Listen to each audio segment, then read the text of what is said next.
This is the African Women in Real Estate event coming off today at the African Regent Hotel, organized by EWOS Ruti and her partners. This is a program that is here to educate, inform, and empower women. It is one of a kind, and today promises to be the best. The room is set up, people have started coming in, so stay tuned and join us.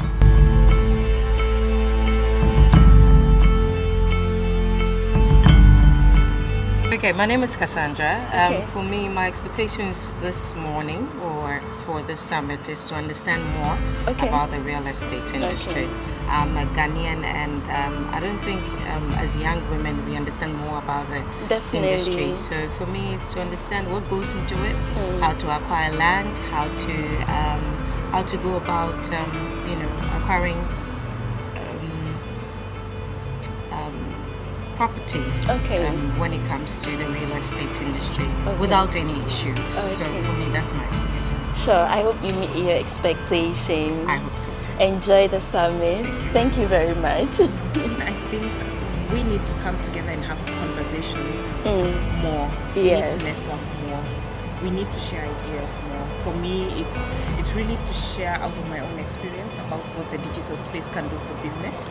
And to encourage women to understand how to be the representation of their own ideas, of their own businesses, and to not to give themselves a ceiling on how far they want to go in terms of business development. Thank you. We can't wait to hear from you. Thank you. Thank you very much. Sure. Okay. Yes, your name and what we should expect from you. Well, hi all the lovely ladies here. My name is Malika Benjama. I'm from the Netherlands, but I'm half Moroccan, though I really feel African, so I'm so privileged to speak on this event. And what I'm going to talk about is something that is really in my heart, and it has everything to do with women should help each other, women should stick together, women should be co-creating. And that's actually a big part of my presentation. I'm going to show it to you how we do it, and I think we all have the same insecurities, we all have the same issues, so why not stick together and just be stronger all together. So just lovely to be here. Thank you. Okay, so today I'm expecting some education from some wonderful women in the industry, and I'm also expecting to grow my own business based on their information and advice. I hope you meet your expectations. I'm sure I will, 100%. Thank you. Thanks. The speaker for this summit, I would say expect to be educated, Thank impacted, and connected with who you need to know Oh. to rise in the industry. Thank you. And to learn about real estate. Because it's been a dream for long to venture into real estate.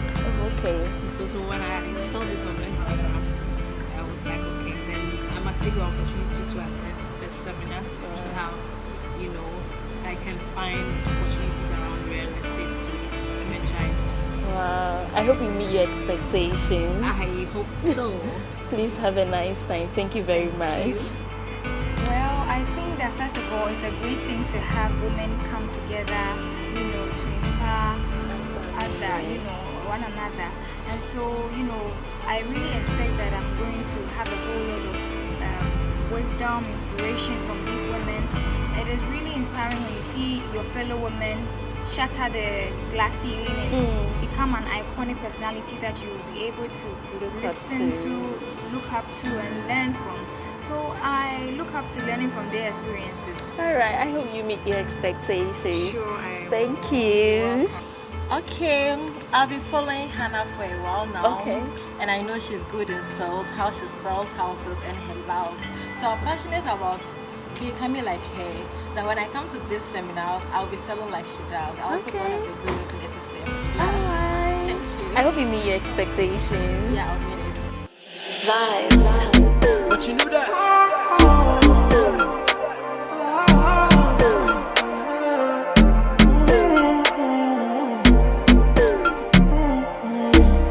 Slidey Pope. Let's go. I like the way I'm feeling now. Not gonna use your regrets, but my blues I'm written now. Our partners are Ghana Bound, Diaspora Affairs Office of the President, Beyond Returns are also here with us. Thank you. To our media partners, Star Radio UK, TV Africa, CTV Ghana, Property Express, thank you so very much for joining us. Now, for those of you who have seen our adverts, I'm sure you've seen the beautiful, powerful women. Before now, I thought people in real estate were mostly men, and even if they were women, they were not so pretty. That's me. You're thinking it's a ragged industry, and then you will have, ragged women? Something like that. Then I get surprised by beautiful women in real estate. Put your hands together for yourselves. So today our speakers, Madam Hannah Tiase, Madam Dansua Adote. We will also be listening to Abba Almoa. We also have Anne Murungi, and we have Maleka Bent Jamal. Pretty women, unassuming, in the real estate industry, and they actually giving the men a run for their money. All right. We also have in our midst representative from the Diaspora and African Forum, and we will have someone give us a few words on behalf of Her Excellency Dr. Erika Bennett later in the program. But since, now that the acknowledgements are out of the way, we're about to listen to a seasoned speaker, a woman who is passionate about the real estate industry. So in the next 15 minutes, we'll be hearing from Madam Anne Murungi. She is the commercial director of Indigo Homes here in Ghana. She's an accomplished business development professional in the hospitality and real estate sectors. She also has over 18 years of experience in the industry. Over 18 years of experience, it means she knows what she's doing. And so in the next 15 minutes, she's the one we'll be hearing from. Please do listen and write questions for her, because in the end, and at the end of the program, we should most definitely take something from this summit. So please do be interactive by writing questions. After her 15 minutes session with us, we will open the floor for you to also ask questions for 5 minutes. So with a round of applause, let's put our hands together for Madam Anne Murungi. Actually, with a standing ovation, let's give it for her. Thank you so very much. Thank you. I told you they're beautiful.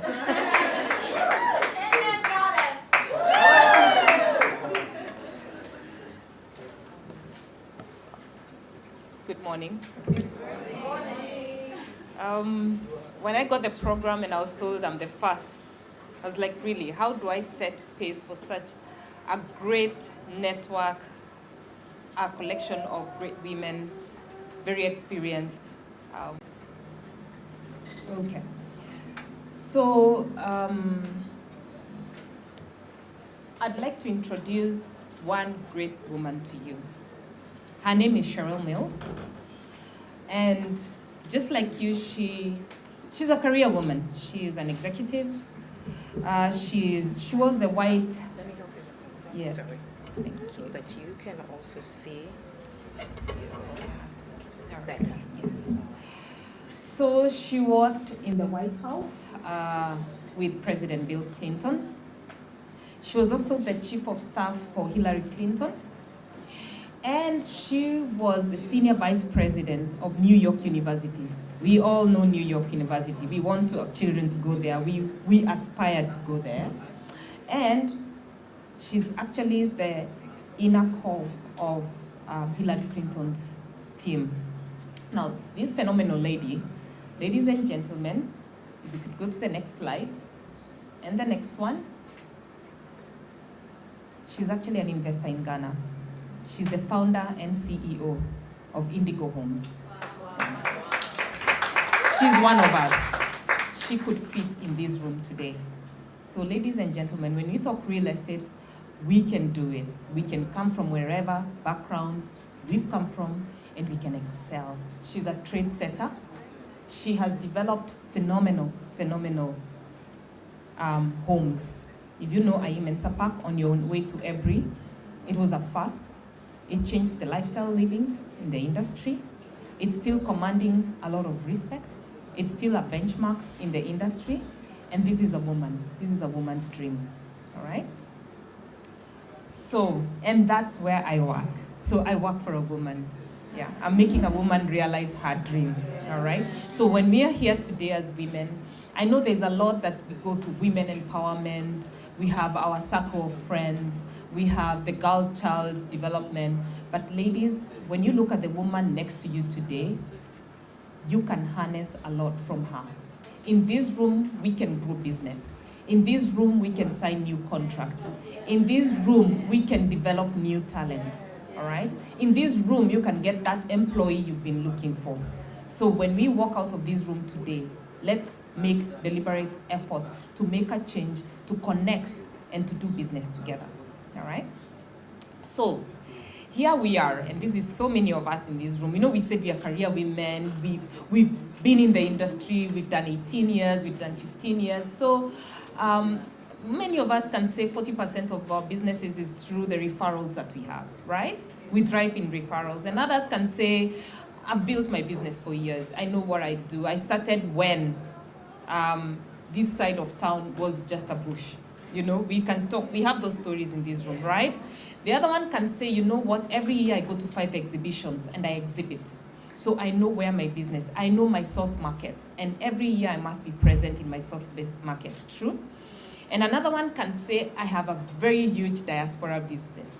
I know we've had that conversation with one or two of us this morning, that my bigger market is diaspora, all right? And someone else can say, all developers know me.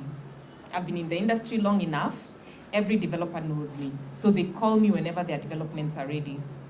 And someone can say, I've been in the industry for 10 years, 18 years, 20 years, 5, 2. So we have all these stories. But guess what? When technology enters a market, it disrupts it, whether you like it or not. All the stories are good. All what we've built over the years is perfect. It's amazing. It's working for us. But when technology enters a market, there is disruption. We all know hotels, all right? The Hiltons, Intercontinentals, Kempinski's, African Regent. But guess what? Today, Airbnb, which doesn't own a single hotel, is making $113 billion a year. Started in 2008, when all these brands had established. Some of them say we were present since 1962, 1889, but someone entered in 2008 and is making $113 billion with no single asset, all right? Now, taxis, it holds very dear to me because as a working mom, when my little girl was growing up, I had this taxi driver. His name was Peter. Peter knew my mother. Peter knew all my sisters where they live. Peter knew my daughter's weekend program. Peter knew everything. He just ran that part of my department in the house, all right? So anytime my daughter needed to go for her piano lessons, Peter knew he has to do a trip down God knows where, come back empty, pick my daughter, take her somewhere, and sit there for a couple of hours for her to finish her lessons and bring her back home. Today I don't need him, because in my midst of being so organized and sometimes very disorganized, I know I can get a taxi within 5 minutes. I know even within 3 minutes. And is she safe? Relatively so, because I can trace where she is. If the taxi has stopped, what's the taxi's name, what's the registration, and I can complain, and I can rate that driver. Where is my Peter today?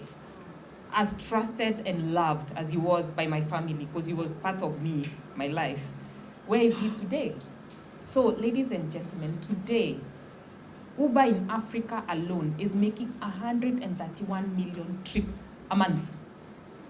Uber alone. I'm not talking about Nyango, I'm not talking about Bolt, I'm not talking about, and Peter is still somewhere. I'm not talking about Peter. Uber alone is making 131 million trips a month. So, ladies, please, when you hear technology, you've got to listen, because it's going to change.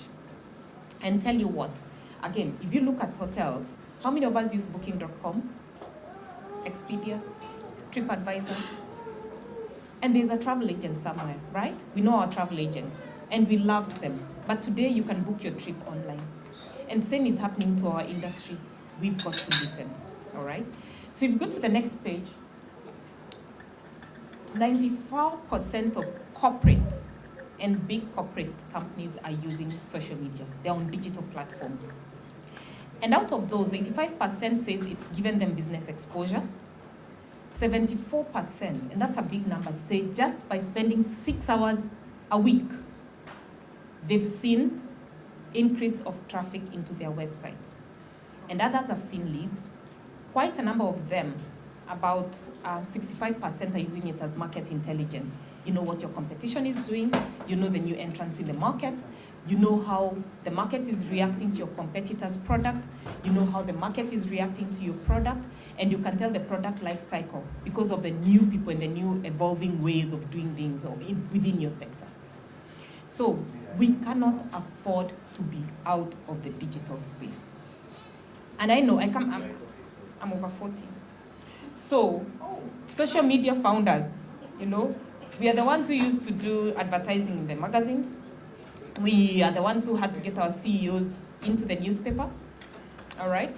We are the ones who would buy a billboard no matter what and hold it for 3 years and make sure we renew before the second year so that that is your permanent spot.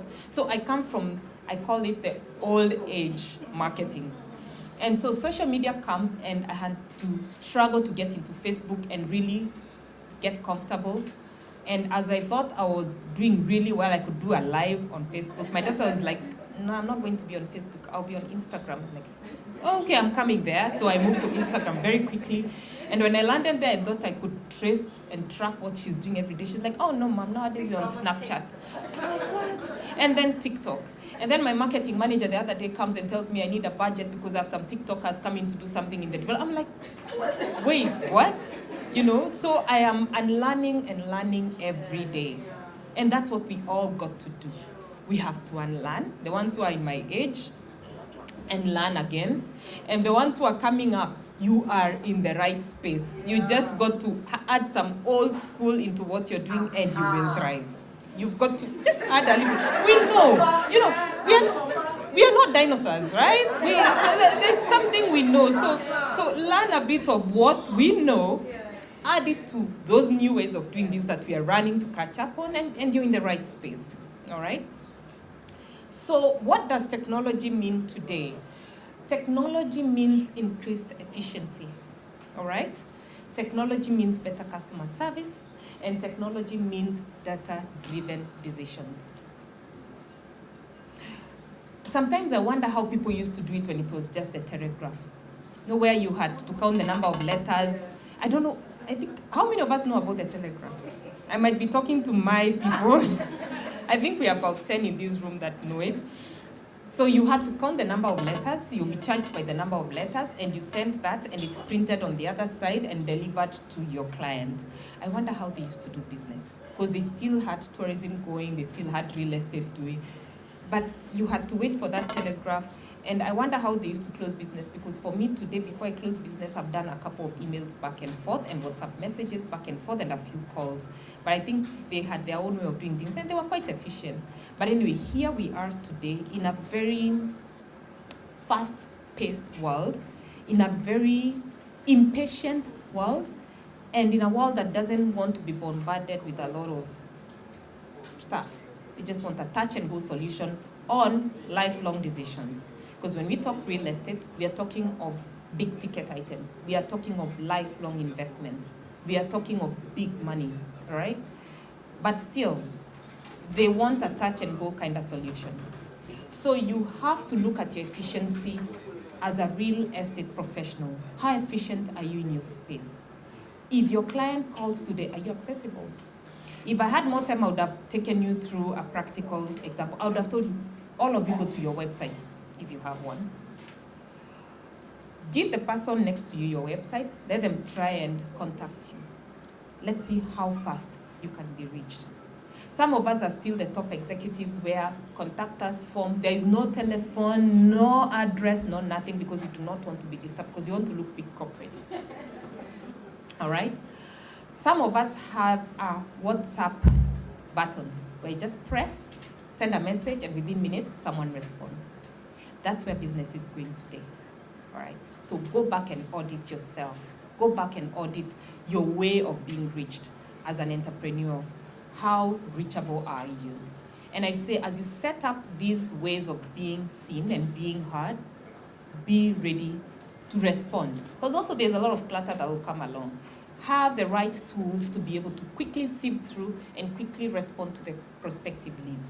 Because someone will come asking for a job, someone will like you and want to marry you, there will be a lot coming through that efficiency button, and there will be that business worth $1 million. So you've got to really have a tool to sift through. Number two, I say business is both, especially sales. The people in sales, I know real estate is big. I have a lady who does transport and construction material delivery. Where is she? Christy. Thumbs up. Well done. Clap for that lady. She's one of the ladies I met in the room. I know many of you might be in the same space. Do we have an architect? Yep. Well done. Well done. Do we have project managers in real estate? Good job. Good job. Well done. I have a lot of respect, and architects and actuarial scientists, I have a lot of respect for the women in that space, because we all know how dominated it is by the men. So keep it up. Please mentor more to join you in your industry. So for this one, I'll talk to the ladies in business development. Sales is an art and a science. Are we together? Sales is an art and a science. There is the aspect of being able to speak eloquently, smile, look good, charm your client, and close business. But it's the science bit of it where you have to mine data to know where your audience is, where your market is, who else are they looking at, what's their competition, what will set you apart, what's your USP, what's your competitor's USP, and that's where data is. And you've got to be in the digital space to mine data every day. Know yourself, know what sets you apart, but most importantly, know who else is around you, know your competition. So that's what the digital technology does. And just to talk and to brush through this, I think number one is your presence. Where can you be found? And I say, gone are the days where the CEOs, MDs, and founders used to sit back. Facebook, do we know the owner? Do we know the owner of Facebook? Yes. Is he present? Does he speak? Do we know his life? We even knew he has a newborn baby, right? All right. Elon Musk, do we know him? Yes. He is rich, he is wealthy. Does he have to be known by us? Dangote, do we know him? Ladies, you cannot separate your profile from your business if you're growing. Your presence is critical, and your business presence is even more critical. Because we know Elon Musk of Tesla, or Twitter, quite infamous there, but I'll have my... He made a mess. Well, and then we know, who else do we know? We know Dangote and the cement and the many other factories. I need to know Carol of XYZ company. I know Hannah of eWells. I know Amma of BDZ. I know Dancer of. Please be known, you of your company. Yeah, it's good. Some of us know Anne as Mama Nicole, Mom to Nicole. It's okay. I mean, those are titles we as women cannot take away from ourselves. But when it comes to our spaces as career women, we need to be known and be known by what we do. It's very important for our business growth. Number two, response time. When a client reaches out to you, please note they might have talked to 3-4 other people. So you've got to be very fast. Number three is how easy is it to do transaction in your business? Are you the type who fill in this form before I get back to you? Pay X amount before my person talks to you? Do XYZ? Yes, it's important to have systems in your company, but how easy is it for people to go through all those systems? And number four is interfacing. What are you selling? What are you listing? How accessible is it? How that information can be seen? And number three, if you have a team and they're out there selling on your behalf, Do they have a touch of a button and say, just give me a minute, let me check? Yes, it's available, give me a minute, let me check. No, actually someone bid for it yesterday. Do we have such technology that even our team can be able to use to be more efficient? And lastly, the use of digital media. That's your social media spaces, your newsletters, and the rest. So I would not go through all this because this is some of the things you need to do. Online listing, data analysis, have a customer, a lead management, a customer management system in place. Because your history, the history you're building over time, dictates where your business is going. And that's where you get your referrals from. That's why you know your trends. So you need to have that. You need to do virtual tours because we are online. Your customer all over the world needs to know exactly what you're selling. And then I want to go down very quickly because I want to dwell on the last one, personal profiling. Be deliberate in how you profile yourself as a business owner or even as a career person. Your profile is key because that's what builds network for you.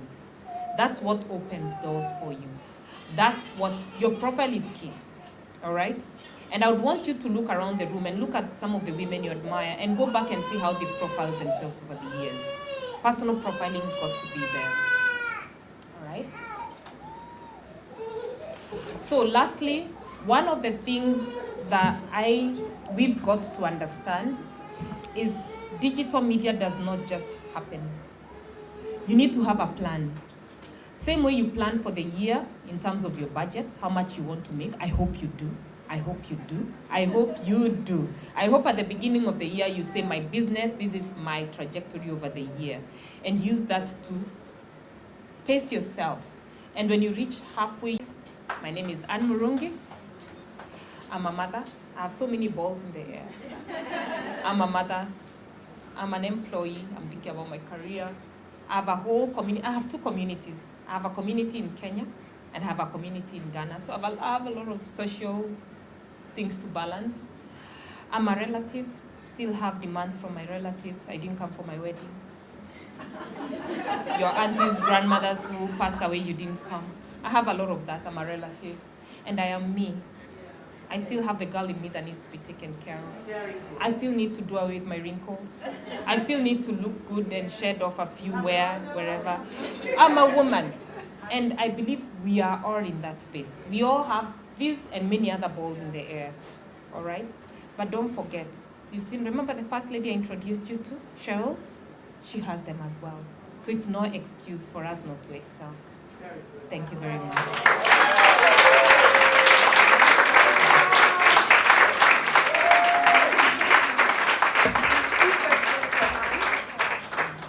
I'll take just two questions for Anne, and yeah. So, any question for Anne?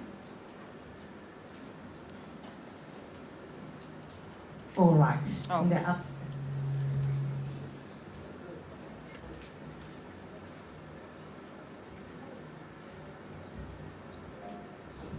Hi, thank you. I'm Nadu Kwei from the agency Realty and Consulting. As a mother and a career woman, I would like to know what are some of the rejections you face in your business? Would you share that with us? Thank you. As a mother, as a woman? What are some of the rejections you faced in business? That's a personal question. You have another question? I can just do 3 questions, then I can answer.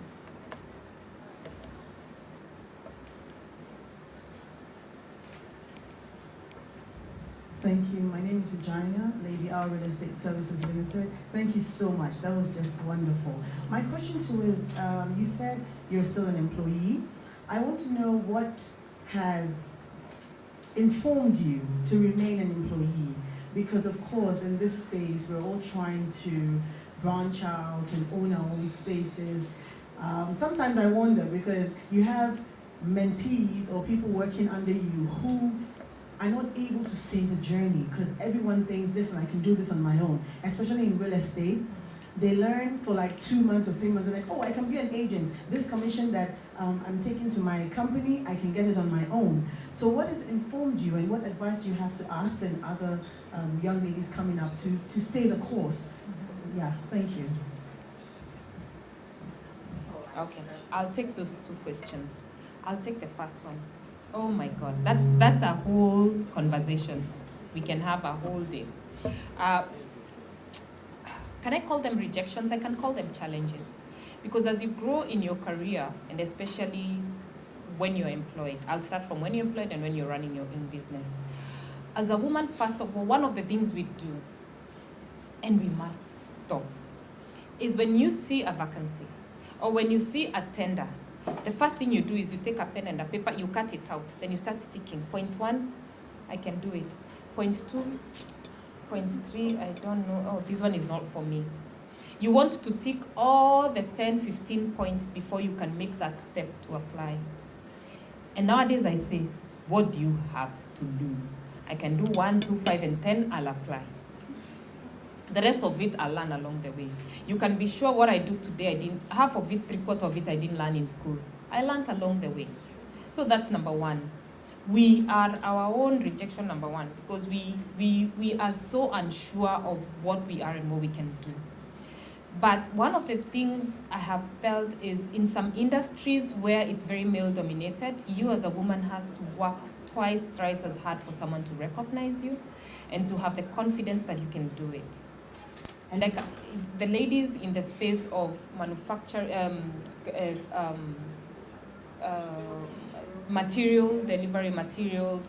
delivery, architects, project managers, actuarial scientists, I believe they can speak more to that, because that's a male-dominated world. So by the time you carry your material and come in and say, I can do it, and a man is standing next to you who says, I can do it, they'll ask you, where have you done it before? The man will not be asked. He will be asked, what can you do?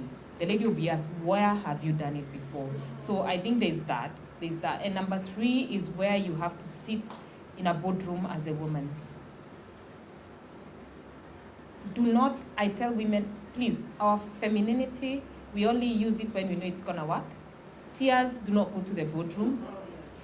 This goes to the boardroom. And number 3, delivery goes to the boardroom. Deliver. Be smart and sit on your space. Leave the woman side of us. We will cry in the bathroom after. We do not cry in the boardroom. All right?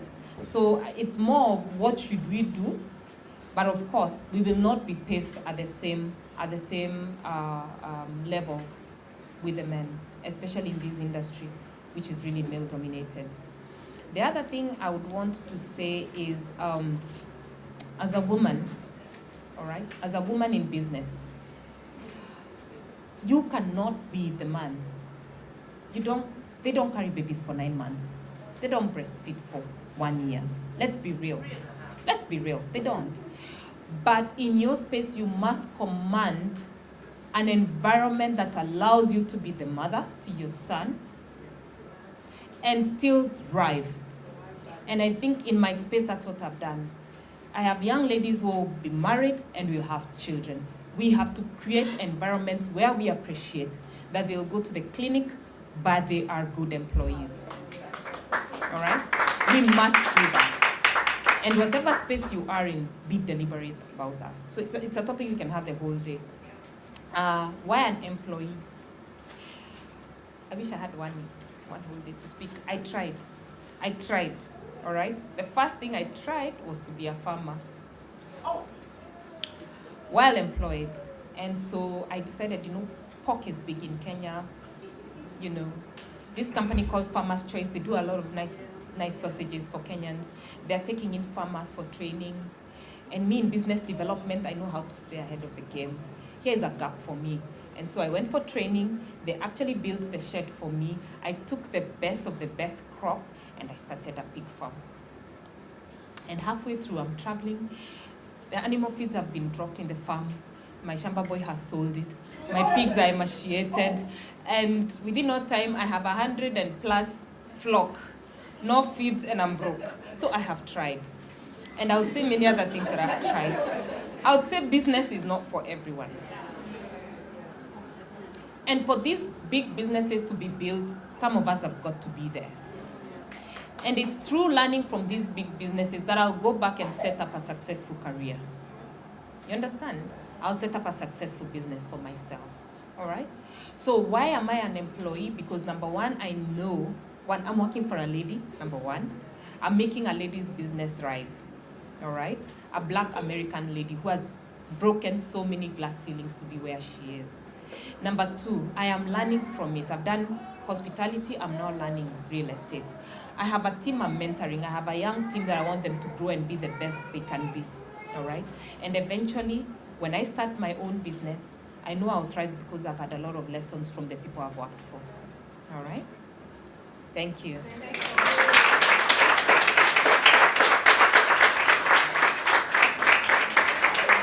Let's put our hands together again for her. She's done so amazing. Thank you, thank you, thank you. The old school has something to learn from the new school. And the new school should definitely take something from the old school.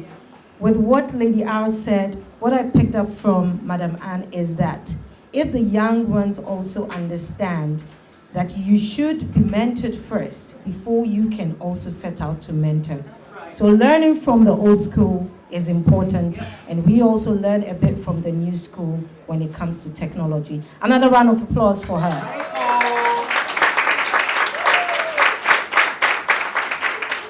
All right, it's that time, it's that time. But before I call on our next speaker, please, do you have smartphones? Yes. Let's do something together. Go on Instagram, tech time. And type EWELLSREALTY.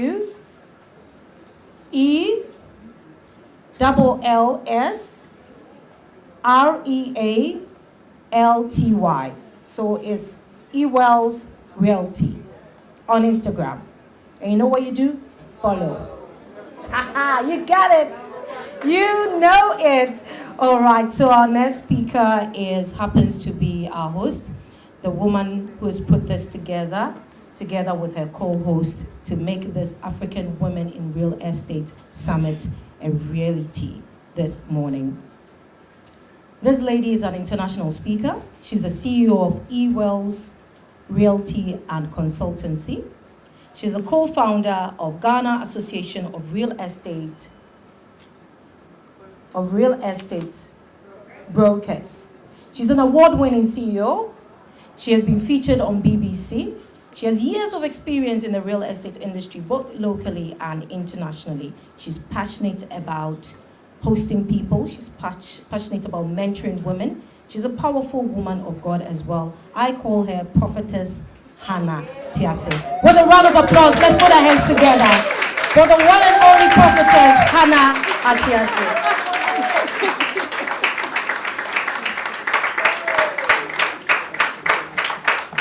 Should I say hallelujah?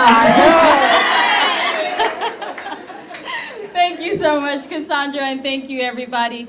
This is just amazing to see a dream come true. Wonderful, wonderful. Thank you for everybody who's believed in this vision. The mere fact that you are here this morning means that you believe in this vision. Thank you so much for the faith, the support. I really appreciate it. And before I continue, I want to acknowledge Her Excellency from the Diaspora Affairs. Thank you so much for being here. Cassandra, if I can have you introduce her, thank you so much. Please give her a round of applause.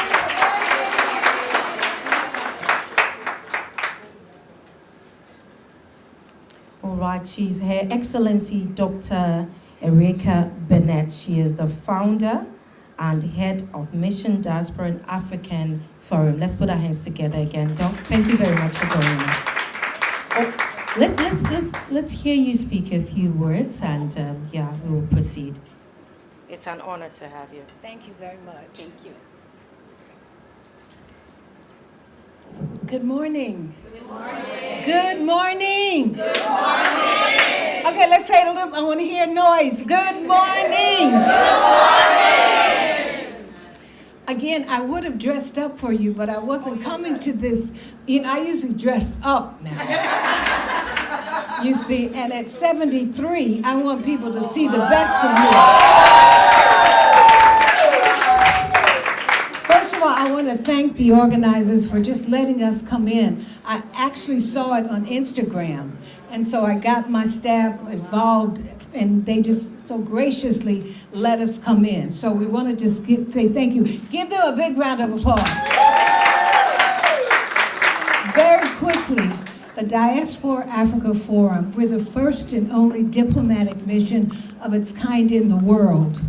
Our role is to support the AU in encouraging diaspora participation in the development of Africa. Now, there's two types of diasporians. My group, taken from slavery, your group, any Ghanaian, Nigerian that go outside of Africa, you're considered the continental diaspora. We're considered the historical diaspora. And this is what we want to see. The Africa Union want to see these kinds of initiatives. Diasporians all over the world want to come to Ghana. Let's give them a big round of applause. And so what you're doing here with this conference is exactly what we want to see done. So I want to applaud the organizers because this is the kind of initiative we want to see going on in Ghana. Ghana is the most Pan-African country in the world. That's right. That's right. That's right. Oh, Mama, I didn't know you were here, Mama Lou. Mama Lou. Mama Lou is in the house. Let's give Mama Lou a big round of applause. So basically, I'm not going to talk long, and I have somebody waiting for me downstairs, but I just really want to say that what you're doing and the Diaspora Africa Forum, we're committed to supporting you. So in terms of one of the things is that we'd like to take maybe a delegation of you to the United States and to Brazil and that kind of thing to really connect in a real way. Because that's what we do at the Diaspora Africa Forum. We don't like superficial talk. We implement and we want action. So again, I want to say you're not an African because you're born in Africa. You're an African when Africa is born in you. So thank you very much and have a blessed day. I'm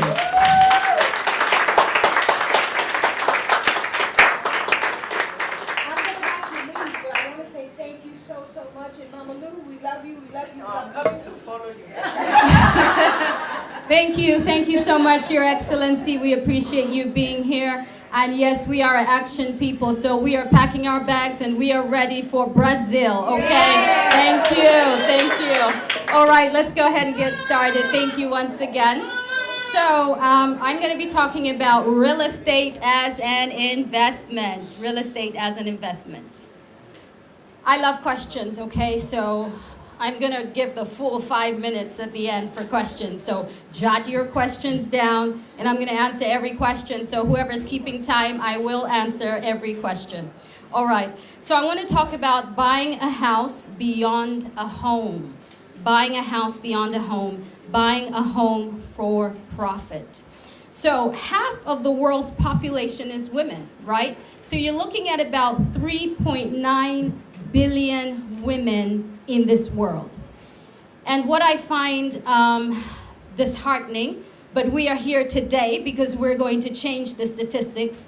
What is disheartening is that only 20% of the world's women own real estate. 3.9 billion women in the world and only 20% own real estate. And what's even worse, in this continent of Africa, only 8.1% of women own real estate. We're changing it today. Somebody turn to your neighbor and say, I am changing the status quo today. That's the pastor in me coming out, okay? It is what it is. All right, and do you know there is a woman who owns the most private real estate in the world? Anybody know who she is? I was going to say I have $1,000 for whoever, but never mind, okay? So she's Gina Reinhardt. She owns 12 million hectares of real estate. Why is this important? Because she's our example. We can own 12 million plus hectares of real estate, right? Oh, right? But you see, when I was thinking about this, and I was like, why is it that women don't own real estate? Well, there are reasons for it. And a lot of times it's important to know why, so that we understand what the mindset is and we can begin to change it, right? So first of all, biblically, those who are religious understand that before, women were not allowed to own properties, right? Until, somebody say until, the 5 women, the Zelophehad women, in Numbers, I believe it is, Numbers 27, 1 to 11. You see, what would happen biblically is that women were not allowed to own land, and they had to pass it on to their brothers. And with these women in particular, when their father died, he only had 5 girls. And so the land was going to be passed on to their father's brothers' sons. And the women stood up, women of boldness, women of courage, pioneers, and they said, this is not right. We should own land. And they changed the status quo for us biblically. We need women today who will stand up and say, I am going to change the trajectory in my household, in my bloodline, in my family lineage, in my generation, and I'm going to teach my girls that they too can own real estate today. Oh, I'm preaching, honey. Amen. All right, so that's biblically. Now, historically, women did not qualify to own real estate independently of their husband. So you see, some women today still have that mindset that, oh, let me wait until I get married. Then me and my husband will buy it together. You find out that the husband already has land. He's got his, oh, somebody's saying, yeah, I know. He has. Start talking about. Oh my God. I don't even want to start talking about that subject. Somebody has been through the pain. So, but we are here to change things today, okay? Women, we can change what is historically there. So don't wait for marriage to be able to buy homes. And it's also part of the patrilineal system of inheritance, where it was just historically passed on to other men. And a lot of times, because women are the homemakers, they are financial constraints. You find that you don't have the finances to be able to buy properties. And a lot of times when you have a lot of children, you have boys and you have girls. So my parents had 8 children together. And, hallelujah. And one of the things, so it was 4 boys, 4 girls, and one of the things my father said is that I want to give my girls the same opportunity that I'm giving my boys.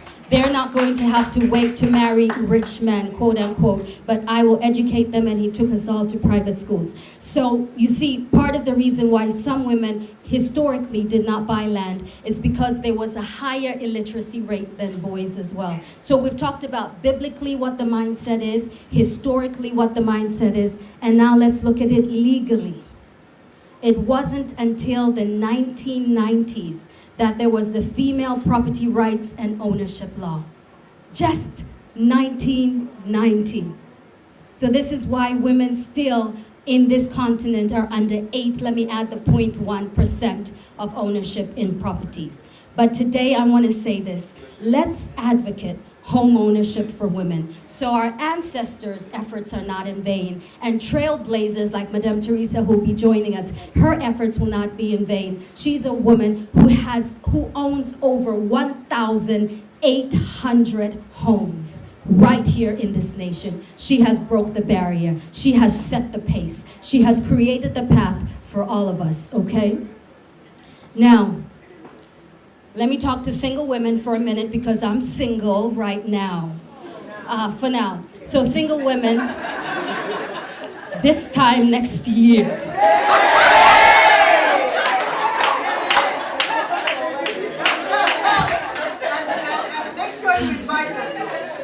Okay. You will be bringing gifts. You can bring the gifts, thank you. So, what was I talking about? Okay, single women, let me talk. Thinking about that honeymoon. Okay, single women, now is the time. You have discretionary income. You can take risks. You don't have a family yet. So now is the time to take calculated risks. But use that discretionary income, buy land, buy property, begin to create generational wealth through home ownership, one house at a time. Hallelujah. And I want to speak to women, let's not be emotional buyers. We are the decision makers when it comes to purchasing. We have that purchasing power. Let's not be emotional buyers, but let us purchase with a financial strategy. Is this home going to appreciate? What is the value today? Is this an emerging market? What are the developments coming to this area? Let's not just buy it because this is a big house. Now I have that mansion. But even if it's a small house, it's on a quarter of a plot in cantonments and you can afford it, start there. Don't despise small beginnings. Everyone wants to start in prime areas, but look, there are lands, even let me just put a plug out there what Ewells is selling. Shy Hills going for 15,000 Ghana cedis. 15,000 Ghana cedis, and you can even have a payment plan. Start somewhere. If you have 1,000 cedis, you can buy land today. If you have 1,000 cedis, you can buy land today. People look at me like, no, I don't believe that. It's true. It's true, okay? All right, I want to talk about some investment strategies. The first thing I said is do not despise small beginnings. Start somewhere. When I first started purchasing property, because, we all know that property prices in Ghana are, let me not say it, overinflated, okay? So I said, I'm a studio girl, and I started buying studios. You don't need to start with a 2-bedroom, a 3-bedroom, a 4-bedroom house. Start somewhere. Start with land, start with a studio. Just start, right? So that's the first step. Number 2, buy in emerging markets. Do your research and do your due diligence. What I find a lot of times is that people will buy land and they have no plan. They're just saying, oh, I just want to buy. What's your plan? Why are you buying it by the roadside? Why are you buying it in this particular area? Okay, let me buy land in Shy Hills. Why? Because I said it's 15,000 cedis. No. What is my plan? What is the strategy? What is in that area? It's an area that a lot of people in the diaspora go to. Why? Because of the animal reserve that's close by. So these are things that you can look at that, hey, if I buy land here, then what is the plan? What am I going to do? I know that a lot of tourists come to this area, so maybe I should get a plot of land by the roadside and build a small boutique there, and now I can sell souvenirs.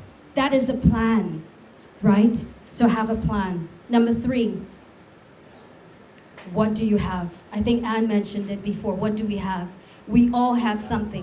When I was talking about this in a class, somebody went and started making inquiries, and they found out that they have about 18 acres of land that the family has given them in the Volta region somewhere. If you don't inquire, if you don't find out and ask, what do you have, you will miss out on knowing that you have land sitting somewhere, right? So the next question is, what do you have? If you have inherited land, is it residential land? Is it commercial land? Is it agricultural land? What kind of land is this? And how can I make the highest and best use of this land?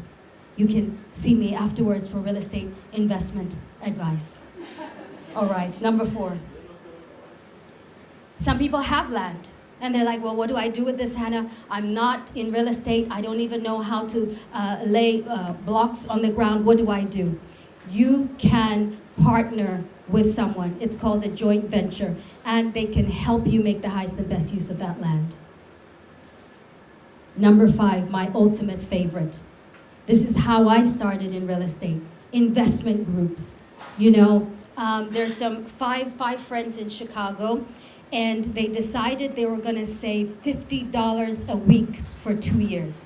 So they saved $50 a week, that's $200 a month for 2 years. They acquired the down payment to be able to buy an apartment building so that they could begin to generate cash flow.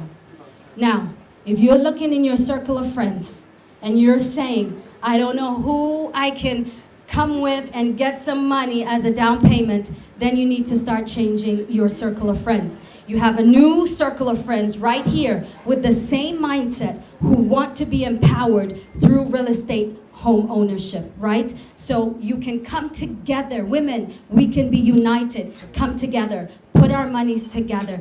draft the agreement, do everything right legally, and then we can begin to buy properties throughout this continent, right? Oh wow, right? All right, great. You know, one of the things that I want to touch on that's not here, but I'm just being reminded of it, is a lot of women I met outside are in real estate brokerage. You know, you make real estate commissions. And what I did to get started, and you know, sometimes we just have to be creative, is I would talk to developers and I would say, all right, I'm gonna sell units in your development, and instead of paying me the commission, why don't we use that to purchase a unit in that development? So I would work it out, I would negotiate the price down, and every time commissions would come in, they would go towards the payment of a particular unit. And that's how I did it, because we know when that money's in your hand, is no longer in the hand, right? So we want to make sure that, you know, we are channeling our funds effectively as well. Now, the question is, why Ghana? Why should I even look at purchasing property in Ghana? Do you know that Ghana has the highest annual rental yields in Africa? I didn't say West Africa, in the entire continent. And how you calculate that is you look at the gross yearly rent divided by the market value times 100. Let me just give you an example.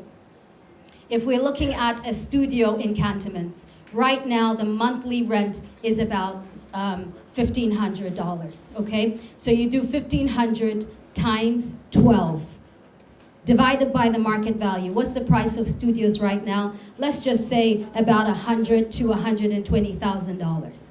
Now that will give you, can somebody do that calculation for me? Sorry to put you on the spot here, but if you do 1,500, okay, let me do it, 1,500. Sometimes it's good to just get the percent is the standard. Ghana is double that. And we are here. You know, let's take advantage of this, because we are positioned right here in this nation to receive the highest annual rental yields. I'm excited. Why Ghana again? Appreciation. And this is, I'm being very conservative. Conservatively speaking, you're looking at a property appreciating 20 to 25% a year. That means if I bought a property this year for $100,000, next year it should be at minimum worth $120,000. So even if I try to sell it, I would still make $20,000. Somebody said profit, yes. $20,000 return on my investment in 12 months. Can somebody tell me what stock market I can get that kind of investment? Real estate is the way to go. Now, why is that? It's because we're in a developing nation. You know, you've got to do your research. Wherever there's development, wherever there's major construction or infrastructure coming to that area, it drives the demand for accommodation in that area, right? So for example, when there was the announcement that an airport was coming to the Chopali area, who bought land there in that time? Wow, we missed out, but don't worry, there's another opportunity coming up. That's why we're learning today, right? Lands quadrupled in the prices. It quadrupled. Simply, is the airport there right now? No. There's no airport there. There was just an announcement that made that drove the demand up, and the land quadrupled in pricing. So this is why I'm saying investment strategy, buy strategically, not emotionally as women, right? Capital gains. You can buy, hold, and sell.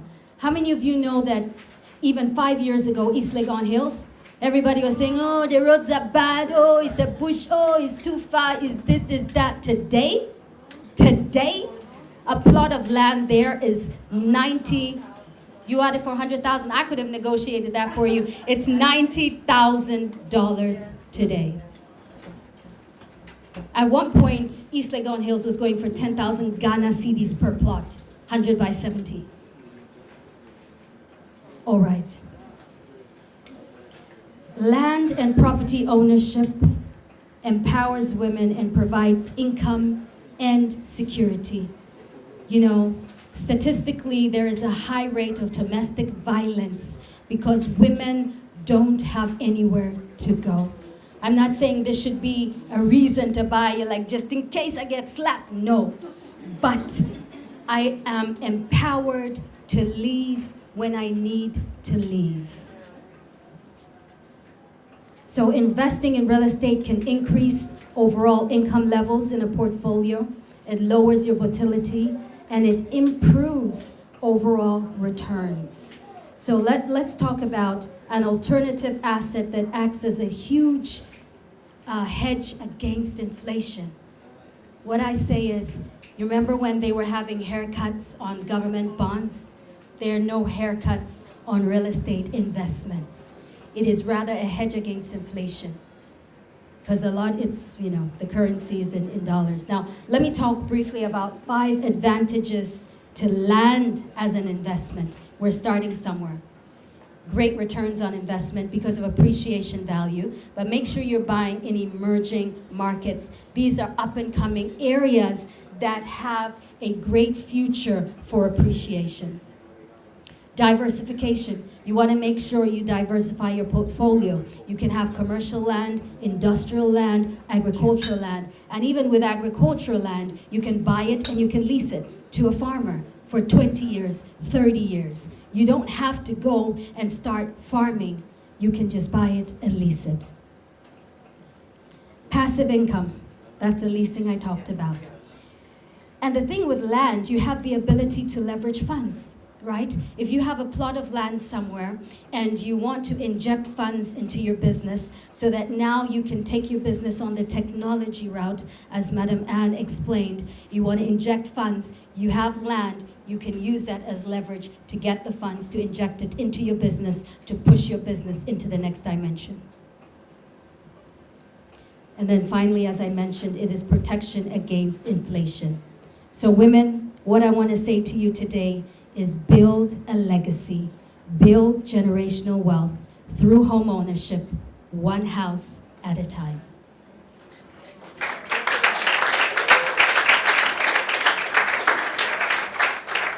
And just quickly subscribe to my YouTube channel, The Real Estate Show at Hannah Atiase. And I will be having a e-listings coming out shortly. It's going to feature homes under $120,000 and hot investment properties in Ghana. Takra de, Cape Coast, Accra, my hometown, Kumasi, everywhere, okay? And it's going to be about real estate, culture, and cuisine. So there'll be a monthly subscription for it, but for all the ladies here, you'll get a discount from $3.99 to $2.99. So you can register at the eWells desk. And for all investment advisory services, please contact eWells Realty and Consultancy. Thank you so much.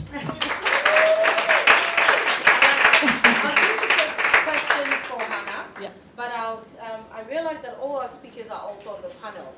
So I'm going to move ahead and let our speakers speak, and then we take the questions. Is that okay? Yes. Thank you so much, everybody. Questions. Thank you very much. You're such an awesome audience. Thank you for agreeing. All right, so we're going to move on to the next speaker. And so we'll take all the presentation from our speakers, and then when it's time for the panel session, we ask all the questions. Is that okay? So please do write the questions down. I do have a lot of questions for Hannah, so I'll definitely write mine down. Write yours down as well. All right, we're moving right on to our next speaker. Okay, so when I saw the promo video, I was like, oh, nice. It's nice to sit with Oprah, right? Oh. It goes on your profile like forever. You don't even have to do anything afterwards. After sitting with Oprah, you are made. All right, so we're going to listen to, or hear in the next 15 minutes, we're going to be hearing from another amazing, beautiful woman who is in the space of real estate. Her name is Maleka Bent-Jama. She is a renowned interior designer from Morocco. She's passionate also about the space, about creating harmonious and balanced living spaces. So with a round of applause, let's put our hands together for the beautiful Maleka.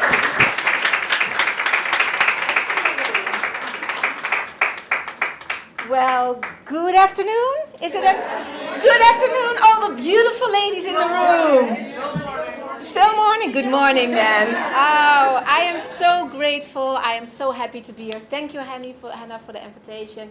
And how amazing is this? I am half Moroccan. So do I click or does someone else click? No, assisting you. So Okay. Is it okay? Yes. Is your mic okay? So Yes, speaking to thank them. you. So yeah, can I have the first slide, please? Okay, about me. I am a mother of two boys. They're like very in the puberty, so it's a challenging time. So Anna talked about putting all those balls up. Yes, I'm in that. At the same time, from age of 24, and I'm now 53, I was an entrepreneur. And the reason why I wanted to be an entrepreneur is actually what you said, Hannah, because you're in charge of your own life and you can create it for yourself and your children. And you can be with your children, and at the same time, you can have your own business. Now, I had a hair salon, I did lots of different things, but I went a lot of traveling, and everywhere I came, I was very inspired about cultures, inspired about places and how things looked.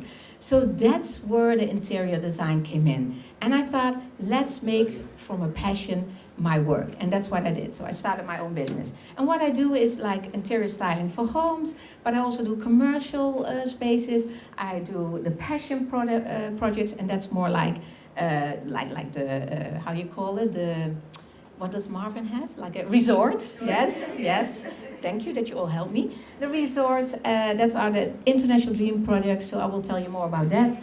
I'm also investing right now because I absolutely agree it's so important for women to just start and just do it. And female empowerment event. I live in the Netherlands, I'm half Moroccan, and I think we women have to stick together and we have to help each other. And you know why? Because I really believe from all the events that I did, and we had events with 250 women, and everything that I heard, whether it was business wife, as a mom, as a professional, but also in our love life, we all have the same challenges. We all have the same things in our lives, and it doesn't matter whether we live in Africa or in Europe, and it's amazing to hear, and when we share that with each other, we see that we can be stronger together. So I'm definitely for that. So next slide, please. So why Ghana? And I think Hannah already said it from a professional point of view. Why Ghana? It is amazing how things happened. And it all started with Kulu, my friend. Yes? And it's all about co-creation. She's my friend. And we met each other at like a marketing course. And I heard her story. And for me, the story about being in Africa, living in Africa, coming here from Eritrea as a fugitive, it was such a strong story. So I said, absolutely, I want you as a speaker on my event. And she came. Everyone was touched by the heart. That was so amazing because the power that I believe, and I think I can say it, African women have, is just on another level. And I can say that because I'm living in the Netherlands, which has that European mentality, but when I come here, I feel it. And I have to say, I cannot explain what it exactly is, but it is there, and I'm right now really exploring it. We're actually doing that together. Like, what is it? Because it says something about us too. So I really feel African and proud of it. So yeah, and we were like talking together. She wanted to help me with, I wanted to help you with one of the projects. And then she said, I want to buy land somewhere. She made a whole tour to the world to get to Ghana. She bought the land, yes. And she was like, Malika, what are we going to do? Can you help me? And we both said, let's do like an ecological thing, because that's the next thing to do. And I will tell you later about that. So I'm very happy for that, very privileged. That's why Ghana. And every time when I come here, I feel so happy. So yeah, next slide, please. So what I'm going to talk about has everything to do with networking and partnership, the importance of that. We already heard more about that. Also, the power of marketing is very important. And I will show you, because talking is one thing, but I want to show you the cases that I'm doing in order to see what the possibilities are. And I don't know exactly what you're doing here, but then you can see different cases in different countries, how we approach it. So yeah, next slide, please. And then my vision, what do I want to do? Everyone here in the room, did you ever experience when you come in a room and when you feel like the energy is just not right. It doesn't feel right. I actually don't want to be here. Did anyone experience that feeling? Yes. Did you ever felt that? Well, Not here. yes, this is like a beautiful example of how it should feel. I came in here this morning, I was like, yes, like a fresh breath of air and the energy in the women. And that's kind of what I always, that's my point of view. When I come into a room, I want to change the energy. And whatever needs to be done, I'm going to do it. And what I use is nature. And in Ghana, nature is amazing. So that's already what we have. And I also use that in my life. So the laws of nature are very important. It's all about experience. It's all about the experience that you feel. It's like storytelling. And that has to do with marketing. And then build your network. Now marketing has been used a lot because I'm doing commercial rooms, I'm doing also like the resorts, everything, spa, and it starts with what do you as a homeowner or someone who has a property, what does the client want to experience? And that's why marketing comes in. So when I started, and it was really nice because when Kula and I the first time went to Ghana, she said, Malika, do you have time to also do a restaurant? Because I'm starting a restaurant here, so can you do the restaurant? And we had to do it in, I think, about 2-3 weeks, which was normally not possible. But I always like to come from one thing. First say yes, then think of how you're gonna do it. Really. And Ghana taught me something because in Europe, it's all like, in the Netherlands, like all like, okay, you do this, and everything is structured. And it doesn't feel good. Then I come here, and in a way, it felt like chaos. It's like, whoa. Yeah, and that's what we have to learn, coming from the European mindset. And what I felt like, and Kula and I were like, you know what? Let's go with the flow, and let's see where we get to. And it was an amazing journey where there were so many things that weren't possible, but we made it possible. Amen. And we made it, and that's something I learned here in Ghana more, being flexible. So that's really nice. So marketing is important, and I started with her restaurant with making a profile board and a mood board. Because who is going to be in the restaurant? Who's going to eat there? What does this lady, this couple wants to experience there? Who is it? How do they live? And that's what I do. But a lot of projects need more, like the resorts. And then I let someone come in, and she's my friend, and she's the sister of Kulu, who is going to help me. So it's all about making co-creations and collaboration. So please, I want to share the video.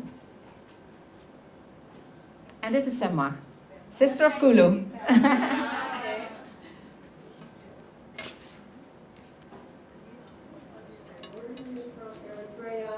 And I was raised in the Netherlands. I am a brand specialist and a marketing manager, and I help my clients to create a brand that fits their vision, what they have for themselves or for their company, and I also help them market that vision, that brand that we've created towards their target audience. So that's what I do in a nutshell. In the Netherlands, I've been working alongside Malika for a while now. She and I have been working on projects in the Netherlands, but also abroad, such as Ghana. And that's something I would like to emphasize on, because I think it's important to have good relations with different professionals to make sure that when in need we can find each other, collaborate on different projects, and use each other's expertise to serve your client as best as possible. That's what we're doing right now for Shark Island, but also for their project in Everly. She has her own expertise and I have mine, and together we can make sure that the project becomes as great as possible. So that's what I have to say. Thank you for listening, and I wish you a lovely day at this event. Yes, she is amazing, and it's amazing to work with her. So what I love is when you create like collaboration for life, if possible. So that's really nice. So is anyone familiar here with sales styling? Okay, let's talk about that then, because I think this is an area where we can do so much more. And let's first see, can I have the next slide, what sales styling is. Yeah, sales styling has everything to do with making a project, a house, make more beautiful, making it attractive. And you can do a lot of things for that, and I will share definitely more tips on Instagram, so please follow me. It's all about the first impression, but isn't it the same when you are dating, when you see a man? You know, the first impression, you can never do it over. It's always like that. And the first impression into selling, people in 3 minutes, they think in their minds, I want to buy or I don't want to buy. 3 minutes. So the listing is important. That means the listing online, that's where it starts. I bought one home online because online it looked good, it felt good. And yes, I took a look and then it felt the same, so I said, yes, let's do it. So it all starts with the first impression. Now, let's talk about men and women. How do men look at homes and how do women look at homes? Men look at least, and please correct me if I'm wrong, if it's different in Ghana, because I love to hear, but in Europe, men think of safety when they're going to buy a home. Women, they think of, can I have a good household with my family here? Can I make it cozy? Can I make it homey? And can I keep it clean? At least in Europe, because we don't have a lot of people that have people cleaning the house all the time. So can I keep it clean? And it's also true, because you told it too, women are the ones who make the decisions. Also with buying a home, they are the ones. And then if you look at it, with all the projects that I did, in research they say 10% more profit, but in reality I see much more profit when someone invests in time, energy and some money into upgrade their home, upgrade their, whatever they have into something better. And it will sell faster, which is also sometimes important, especially when the market is changing. So yeah, let's see a couple of cases that I did. So please, next slide. I want to show it to you. They're very different. That's why I chose those. I did many more, but just so you have an impression. And I want to let you know, think of your own project and how can you be flexible? How can you see this put into your project? So next slide. This is a simple house in the Netherlands. It's like almost in my hometown. And they wanted to sell it and they wanted to have more money extra beyond the price, the asking price, because they said, we want to enjoy life. I said, I love the couple, said, let's do it. Let's put that intention in the air. So it was empty. They cleaned it, they did the walls. And what we did is I rented furniture. I worked with a company, always the same. Did a mood board. We said, okay, we're going to do it for a younger couple. We really visualized probably a younger couple is going to buy it. And in the next slide, you can see how it looks like when it is staged, when the furniture is there. An important thing is also the photographer. I always choose the photographer who, yes. How to get the angles. Absolutely, the angles and the lighting is very important. Thank you. And the lighting is very important. And what you see, some green in here. People like it light, and what is also important is people want to see the space, so we don't want to put too much in it. So in the next slide, you can see how it was in the bedrooms. And I'm so glad because these people really help, because I asked them, please do the walls, please make it lighter, invest a little bit in it, and they did it. And you see the bedrooms, they are air beds. So with little things, you can do a lot. We didn't invest a lot in the bed. You always want to show like an office because people love to work at home. So yeah, so this is that project. And then let me go to another place. It's Almere. This is a home in the middle of the country. It's a new home. So the next slide, please. It's very nice. And you see here, it's new construction. It's just new, the same thing. I rented all the furniture, made a mood board. We kind of said, okay, who wants to live here? And the result is to see in the next slide. And you see beautiful lights, colors that most people love, and really nice bedrooms and everything. So yeah, that's kind of what the difference is. And this is a nice collaboration with a broker. And the broker lives in the northern part, and we met it through Kulu. Really liked what I did with Kulu's home, and so we said, let's have a collaboration. And I really want you to meet him because he's a really nice man. So please show the video. Tell you a little bit more about a collaboration together as a real estate agent. we sell houses, we buy houses for our clients, and we also renovate houses. And an extra service that we provide for our clients is that if a house is not easily sold or if it's empty, then we can stage the house for them and style the house for them. That's where Marita comes in place. She helps us with the staging and decoration of the houses, and in this way we can sell the house for a better price. So that's a nutshell of what we do together. We also have other collaborations on other topics in real estate, but that's something for another moment. Marita is a very pleasant person to work with, and she's highly valued by our agency. Marita, good luck, and all the people that are watching this, maybe we can have a collaboration in the nearby future. Okay, goodbye.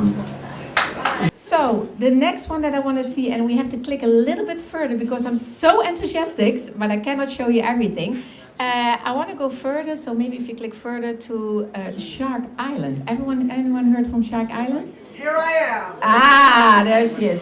So yeah, further. This is a project in Barcelona. This is another one in the Netherlands. And this is in Spain, a project that I did. Really nice, Ibiza style. And we're going to Shark Island. Yes, Shark Island. This is Marvin. And it's a resort. And we met each other. And right away it was like, yes. And can I have the next slide, please? You see here, it's an amazing resort. And I'm the house stylist right now. So I'm really proud of that because it's amazing to work with him. And it's kind of an adrenaline, manly thing. But I'm going to create some more women vibe and more island vibe in there. That's what it needs. That's what it needs. So next slide, please. As you can see, and the next one. Yes. So go visit to it because you really fell in love. And Hannah, you know, I refer to you because it's your thing, yeah. And definitely go visit to Shark Island because it's amazing. And I do want to close off with two things. One thing is the collaboration with Na, and she's here. So please show the video. She's here. Designer and founder of Kristen Spaces. I was recently introduced to Malika by Hannah Tiasi, and we are currently in the middle of a very fun and productive collaboration, working on 2 projects in Ghana, Shark Island and the Ebuyeku Village. More than only being fun, working with Malika has been an insightful and extremely educational experience. Her background in interiors and her love for everything natural really contributes a different note and texture to our design collaboration, so that the final output of our work is really enriched. What I have found in Malika and in this collaboration is not just a solid design partner. I have found inspiration, I have found somebody that really understands and somebody that really gets it, and somebody that I can trust to always push me to do a little better. And I hope that in this space, as you are networking with other people, that you're able to find that sort of collaboration that brings even more depth to your work. All the best. Thank you. Now, please stand up. Thank you. And she lives close to my hometown, so it's easy to work with her. And I want to finish up with very much a project of the heart. So please, next slide and the one after that. And that's a project that Kulu and I are doing. She bought the land in Aburi. And this is the passion project because we're going to build some ecological houses with that. We're going to work with, yes, totally. Like the goal is 100%. So maybe a little bit less, but like really, really ecological. But we want to create the ecological, but still that luxurious lifestyle. And that is possible. So we're going to do that. And right now people are already starting purchasing. I brought the first one at Kulu because I'm so believing in the project. And what is the most exciting thing about it, please, the next slide, what we want to do, and that really is like, I don't want to come to Ghana to get things. I want the circle to, because that doesn't feel good. And what we want to do is, we want to, because I was a single mom, and so it felt to me, so what we want is when somebody purchased the house, we also going to help someone a single mom with children to have their own home. So, yeah. And I want to ask you guys for help because... That's it. Yeah. You're on the same page. Super. And I really want to ask you for help because we want to make this work. We're kind of new here in this. So help us, creating this. And that's why it's like the full circle. It's for mother and child, for the earth it's good, and also fair economics.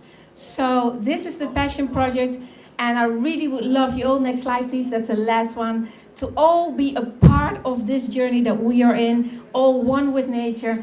And please get your phone, connect with Instagram, and I'm definitely going to share more with you. I want to talk with you ladies, so thank you so much. Just love to be here.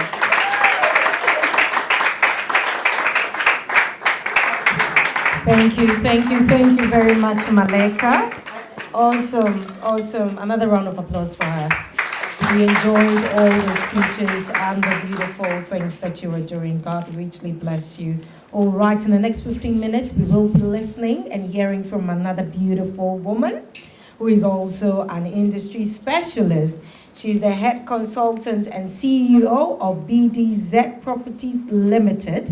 She's got 18 years of experience in the real estate. This beautiful woman, I'm watching and I'm thinking, wow, I've never heard of a chartered valuation and estate surveyor before. Awesome. We've got women doing the most in this country. She's passionate about inspiring young minds, and that's why she's also here with us to share her mind, to inspire us, and to ensure that by the time we leave here with something solid. Let's put our hands together for the beautiful Abba. And boy, this has been an amazing conference. I've been enjoying myself. Can you put a round of applause? Yeah. It's been a very pleasant morning. I have been inspired, and the theme for the conference is educate, empower, inspire, right? And so far, I think we've been doing that. So I felt like, I'm this chick lady, young and all. And then Anne comes in, and then after her presentation, I'm like, okay, she really pushed me to the old school region, because I realized that I have more presence on Facebook than on Instagram or the other networks. So I'm like, okay, wow, I have been educated. And then Hannah comes in and empowers us and says that we should build home ownership one day at a time. And I'm like, yes, I'm going to do it. One house at a time, I'm going to build it. And then Malika comes in and then inspires me and says that I should say yes and later figure out a way to do it. So guess who is building the next gated community in Cantonment? Awesome. It's been an amazing time. And now let's get ready to have some technical conversation. Somebody say technical conversation. Yes. So I have been introduced. I'm a chartered valuation and estate surveyor. I'm a property consultant, and I'm the CEO of BDZ Properties, where of course we do valuation of properties. We do facilities management. Any facilities managers in the house? Yes. There's none? That's the corner. Yeah, Lady R, yes. You are into facilities management, yes. So we are going to get schooled a little bit. And then for those who are aspiring to go into facilities management, yes, you can do some listening. So by way of this presentation, I'm going to talk about what facilities management is. I'm going to talk about its impact on an organization, and then I'll talk about its impact on property values, and then we can move on to the gender conversation, right? Okay, next slide, please. Okay, so one may ask, what is facilities management? Now, before I even go into the definition, a facility is any building, place, premises, built for a specific purpose, especially commercial. So you can talk about block of flats or apartments, you can talk about schools, you can talk about stadium, you can talk about hospital, any edifice, building, premises that is built for a particular purpose is a facility. And so facilities management is defined as an organizational function. There are lots of definitions, but I adopted the one by ISO, the ISO definition in 2017. And it says that facilities management is defined as an organizational function that integrates people, places, and processes within the built environment to improve people's quality of life and the productivity of their core business. Simply put, facilities management means taking care of the building and the people in it. So that's what facilities managers do. We take care of the building and then the people in it so that they'll be able to achieve their core. You know, their core is whatever reason brought them. If it's an office building, if it's a bank, you know, their core is to take people's money, give them interest, manage people's finances. But we take care of the building and we make sure that the building is able to support the people in there so that they can deliver their services. Right. So this is what facilities management entails. So we have planning and construction design, we have leasing, we have plumbing, we have to make sure that everything is working well, the toilets, the taps are flowing, electricals, everything is on point, HVAC, that's heating, ventilation, and air condition. We have preventive maintenance, which is very important to keep the property in a good state. And then we have maintenance requests, we have capital improvement. Those are the hard facilities management services. And then on the flip side, we have the soft facilities management services, which include space planning, you know, that's where Malika fits in, interior design and all of that. We have security, we have catering, you know, we have environmental health and safety, we have waste management, cleaning, sanitation, groundskeeping, mail management, regulatory compliance. So all these are embedded in facilities management, and it is the role of the facilities manager to coordinate all these functions so that once you come and sit in the building, if you're a banker and you come and sit in the building, you are comfortable, everything is working well, you have your peace of mind to concentrate on your core and what you are doing. Next slide, please. Yes. So this definition means that facilities managers are required to understand the business and the operations of the business and the organizations they serve, and to know and understand the facilities that they manage. For instance, if you're managing, let's say, a mall, Accra Mall, for instance, if you are the facilities manager, you know that it is very crucial. There are a lot of people who come to the mall. There's a lot of traction to the mall. And so imagine what would happen if the plumbing works go wrong and then all the toilets are not working. It will be a disaster. When the roof falls in. Something like that, yes. You know. So you have to be on point, know your facility, know what sustains your building. If you are the facilities manager of an institution that does, say, maybe medicine, pharmacies, of money goes into putting up buildings, you know, and so you do not want a poorly maintained house to rob you of your investment. And so you need to maintain. There are different kinds of maintenance, which we can delve into that later. We have preventive maintenance, we have routine maintenance, we have scheduled maintenance. You know, scheduled maintenance in the form of painting, making sure that aesthetically it looks good. And apart from painting, preserves the wall as well. If there's dampness, you have to do that. If there's a gen set, you have to make sure there's always, you don't wait till it breaks down. You know, you don't do corrective maintenance, but you do preventive maintenance. All of that preserves the building and the investments that you put in it. So it also provides a safe and secure environment that reduces operating expenses and increases productivity. It upholds social responsibility about environmental and social impact of an organization's operation. So because facilities management thinks about the people in the building, usually sometimes there's a thin line between facilities management and HR, you know, because we also care about the people. And corporate social responsibility, if there's a facilities manager in a building or an organization, it is a duty of the facilities manager to ensure that corporate social responsibility is done. So what we know about corporate social responsibility is maybe giving out, what we do, donations, orphanages and all of that. But to a large extent, employing the people around, giving back to the society where the institution finds itself is also corporate social responsibility. And so if you are doing, say, a refurbishment of your property, and you need to employ the people around. So you are giving back to the community, and all this is the facilities manager who coordinates all of that. And then prevent avoidable loss and comply with legal requirements through risk management. The facilities manager is in charge of lease agreements, lease renewal, depending on the kind of corporation or what you do. All the permits that you need and all of that, the facilities manager does that, so it's very needed. In fact, by default, every facilities manager I mentioned is a she. It's a woman's room, isn't it? Right. So that's that. Next slide, please. Right. So now we've looked at the effects of facilities management on the organization. Now we are looking at the effect on the property, the building itself.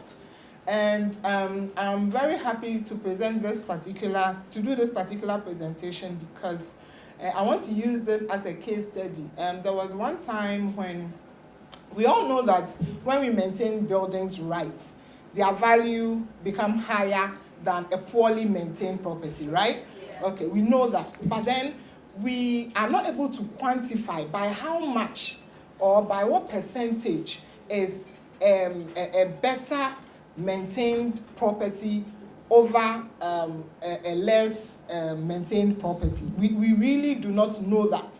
And so some years back, I was commissioned to do evaluation of a property at Committee 8 in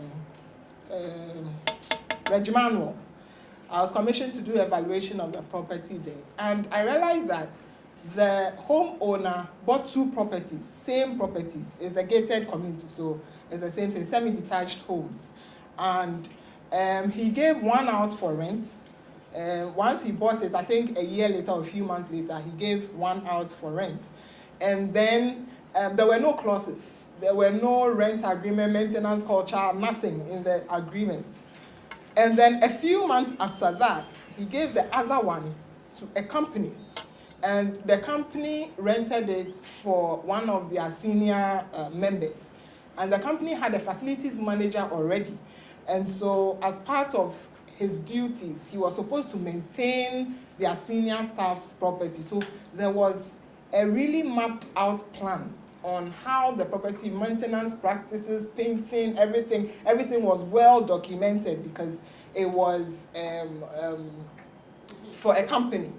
And so now, after a couple of years of rent, I think 17 years or so, the company decided to buy the property off the owner for the company, so that every time they would have their staff members live there.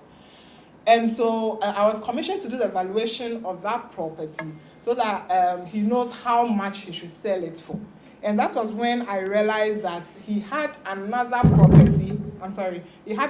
similar property that was not in a good condition. So I was curious. And so I took it up upon myself to do evaluation of the other one for free, just so that I can quantify the amount of money he's lost in allowing that property to be poorly maintained. So that is what we have here. So that's the case study. One in aesthetically excellent condition, while the other appears poorly maintained. So of course, like I said, the study sought to quantify the effect of lack of maintenance, what's the effect that the lack of maintenance can have on a property. Now, before we even go into it, we all know we have a fair idea of what maintenance is. But the British Standard Glossary of Terms defines maintenance as a combination of actions carried out to retain an item in or to restore it to an acceptable standard. So I mentioned earlier, there are some maintenance practices that you do to keep the property in good shape, and there are some emergency ones that happens and you have to attend to it. Yes. So let's move on to the next slide, please. Okay, so I did a physical inspection. Of course, before you do valuation, you have to do a physical inspection of the property. And this is what I realized, on house A1, the one that was poorly maintained. The house was in a bad state. There was fungi on the floors. The walls were not in good condition. They were not painted. Windows, louver blades were coming out. There were plumbing issues. AC was making noise. Hinges. It was a disaster. Thank you very much. It was a disaster. So yeah, the pictures. And then I took a look at the other one, has A2. Next slide, please. Yeah, so this was the other property belonging to the same person. So the lawns were neat, the house was painted. You can see that everything, is on point. Yes. Next slide. Okay, so these were my findings. I got the record of maintenance works from the facilities manager, and this is what they did. So in the first year, from 1999 to 2003, they spent 4,000 on maintenance. From 2004 to 2000, so it's like they had a well mapped out plan. They recorded everything. So at the end of the 17 years, they had spent 40,150 on maintenance. So averagely, it was like they spent 2,363 on maintenance. Meanwhile, on the other property, because there was no clause, maintenance clause, it was just done anyhow. Maybe if the tenant wants, there's something leaking, if they want to fix it, they can fix it. The landlord tells me that there were a few times when they did maintenance, but everything didn't even come up to 10,000 Ghana cedis, So these were the findings on the two properties. Next slide. So after my valuation and key considerations, now the property, the A1 property, which was poorly maintained, had a market value of 368,000, and then A2 had a market value of 512,000. So there you have it. The difference was 144,000. After spending about 40,000 on maintenance, this is what you get. And then that means that they had a loss of about 28.13% on the value of the property over time. And when I was doing the valuation, I realized that once A1 was appreciating, A2 was depreciating by 1%, coincidentally, And then when I did the rental valuation, I realized that they had a loss of about 10% on. So if somebody is willing to rent a house like that at Regimano for this much, this particular poorly maintained property they were willing to take it up for 10% less because of the lack of maintenance. So these were my findings, and this is my work, and so I can speak to it on authority. So I realized that lack of inspection and proper diagnosis of maintenance problems causes properties to deteriorate by that margin. It could be worse, depending on the maintenance practices that are performed on property. And then I just said that the formulation and implementation of tenancy agreements is key for a good maintenance culture. Yes, so based on that work, my recommendations were that a tenancy agreement which incorporates achievable repair clauses on short-term basis as well as long-term culture should be embedded in agreements. A short-term culture may include corrective, preventive, and routine maintenance. And then the long-term culture may include scheduled major overhauling. It could even be a whole refurbishment, but there must be something that is included in the rent agreement to take care of maintenance of properties. And then I also said enforcement of the agreement either by both landlord and tenant or engaging services of a professional. And then lastly, a sinking fund should be set aside for maintenance works, especially for properties that generate income. There's a 1% maintenance rule that says that for every income that you are making on a property, set 1% aside so that you use that to maintain the property. That is how your property will appreciate. Next slide, please. Now, so we move to the gender conversation. And this says the African woman is more ideal as a facilities manager. And here is why. Some of the facilities, okay, so Lady R is here. Maybe you can bear witness to me on that. You know, whether we can agree to it or not, men and women are different in terms of certain character traits. And by virtue of our character trait, I think that the woman, and for that matter, the African woman, is more ideal as a facilities manager than the man. Unfortunately, the statistics is the opposite. Not many women are into facilities management. In fact, in Ghana, I think it's 24%. Worldwide, I think it's 22% or so, which is sad, you know. So we are empathetic, yes.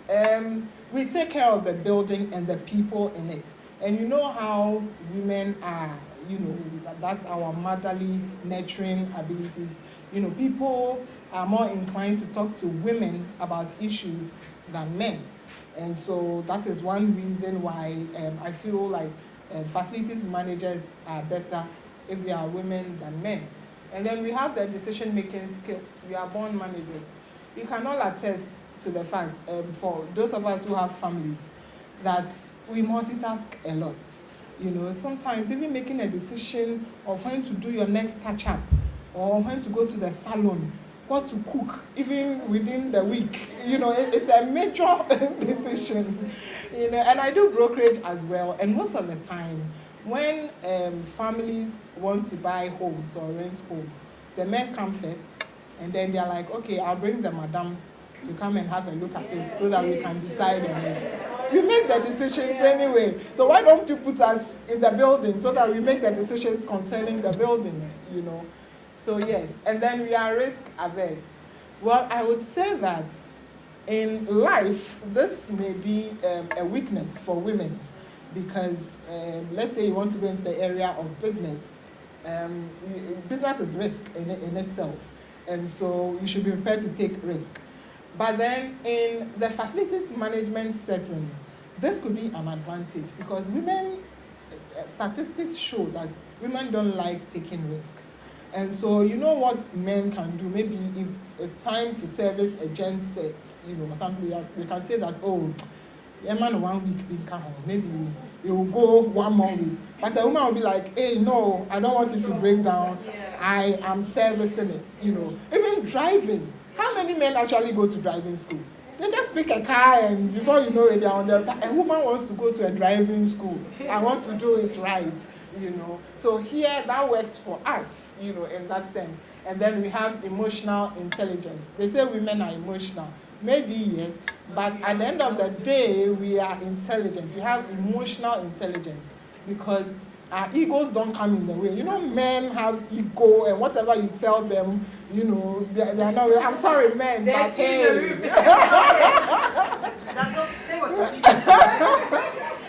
Yeah, but you know, women, we have emotional intelligence. We tend to listen more, you know, and all of that. So that's right there is the reason why I feel like the African woman is more ideal as a facilities manager.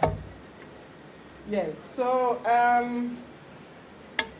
like I said earlier, the numbers don't work for us. And in real estate as a whole, we all know in every aspect of real estate, people see some jobs as blue jobs for men and others as pink jobs for the women.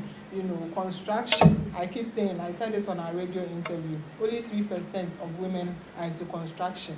And if you see a woman at a construction site, she's selling food to the men. You don't see a woman being a mason, you know, actually involved in the construction. You know, we are just, you know. And so it's the same when it comes to facilities management. It's unfortunate, but the numbers don't go well for us. Now, IFMA, by the way, is International Facilities Management Association. Yes, they released a new global workforce report that revealed that women account for 22%. That's what I said earlier on. You know, in Ghana, it's about 24%. And so I ask, is there a glimmer of hope? Will it ever get better? And I can answer and say yes, it could, because if you look at the statistics, I was looking at US, and you know, in America, They perform, the women, the numbers work well for the women than in Ghana. And I was looking at the statistics, and then I realized that way back, some years back, women were not even allowed to join the National Association of Realtors. So if you're a woman realtor, the numbers, they were not many, and so they were not even allowed to join the association. But then with time, I think in the 90s, we had the first woman joining, and now 64% of realtors in America are women. And so there's a glimmer of hope for us. With time, with conferences like this, women empowering women, you know, women blazing the trail, setting a good example, other women following suit, we can get there someday, you know.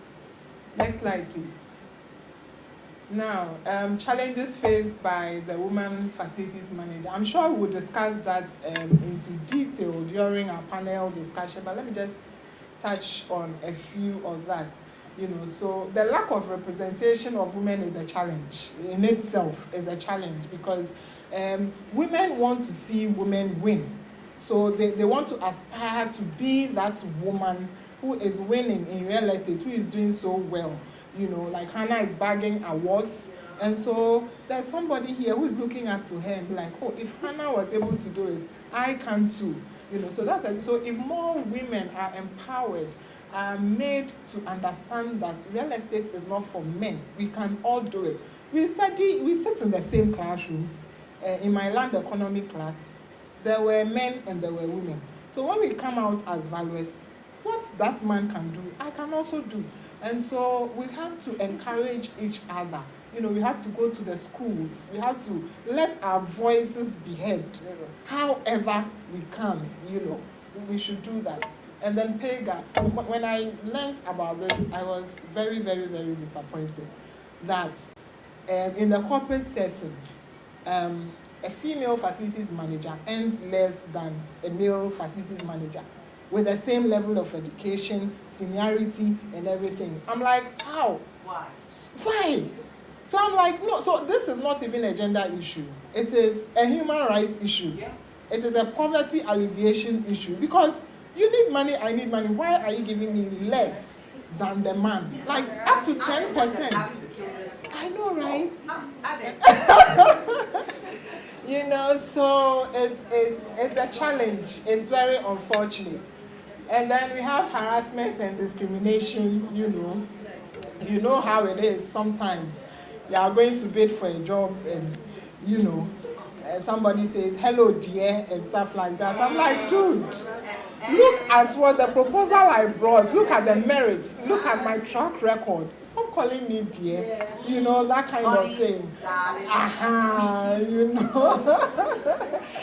You know, so these are like a few challenges, you know, that we face. And then finding balance between family life and work. That one, it will always be there. You know, women are supposed to work as if they do not have family. And in their family setting, they are supposed to take care of their family as if they don't have a job. You know, it's always a challenge. But then we have to find a balance, you know, some way, somehow, do some magic, you know, find a fine balance between the two. So that if you are in a house and you are overwhelmed, because you have to, I believe that you have to give off your best wherever you find yourself. Let's not add to the numbers. Let's say, oh, we want more women in. Yes, the woman is there, you are the facilities. Are you delivering? Have you built capacity? You know, so that a man will not say that, look, we gave the opportunity to the woman and she's not performing. You know, we have to build capacity. We have to give off our bed. So if it means getting a house help at home, by all means do that. Don't say, me, I don't like house. And, you know, we take pride in the fact I have 3 children, I don't have a house help. You know, to what end? How are you? To what end? How will you be able to take care, excel at your job, you know, do what you do? Exactly. You know, and if you are doing your own job, to get an assistant, get help, so that you can excel at both ends. There should be balance everywhere. That's required of us, so we have to do it. Next slide, please.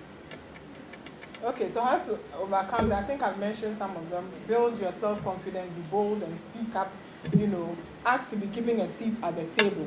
You know, don't reach. You know, sometimes women, like to share credit. If you say, oh, you've done a good job. Oh, you see, if not for this person, I wouldn't have done it. You know, own your staff. Thank you. Smile and say thank you. Yeah, exactly. You know. So be yourself, build capacities, women empowerment conferences like this, get trainings, you know, then we can keep learning so that you excel at what you do. Partner other women who can support you and empower you. It's very, very important. We have to take care of our own, you know. So I'm into brokerage, Hannah is into brokerage. If she has a property that she thinks I may have clients who may need it, you know, we do collaborations here and there, we partner to do events, you know, that kind of thing. Let us encourage ourselves. I say that if 3 women were able to put these women here under this space, then 10 women can build a gated community. 20 women can put up a city. We can do it. Let's partner ourselves and let's get this done. And then take risks. I said it's women are risk averse. But let's try to be able to make an impact. You have to be bold and take some amount of risk. If you want to be an entrepreneur, by all means, venture into it. You know, take some risk. And then when you're starting your business, you don't know how it's going to go, but you do it anyway, because chances are that it might survive and you might do well. You know. Next slide.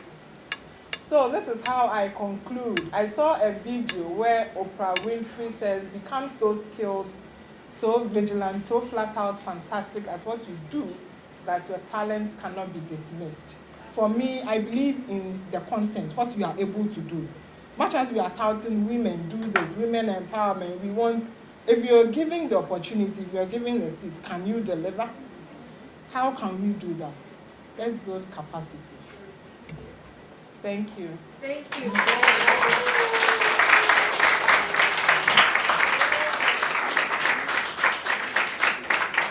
Wow, another round of applause for her.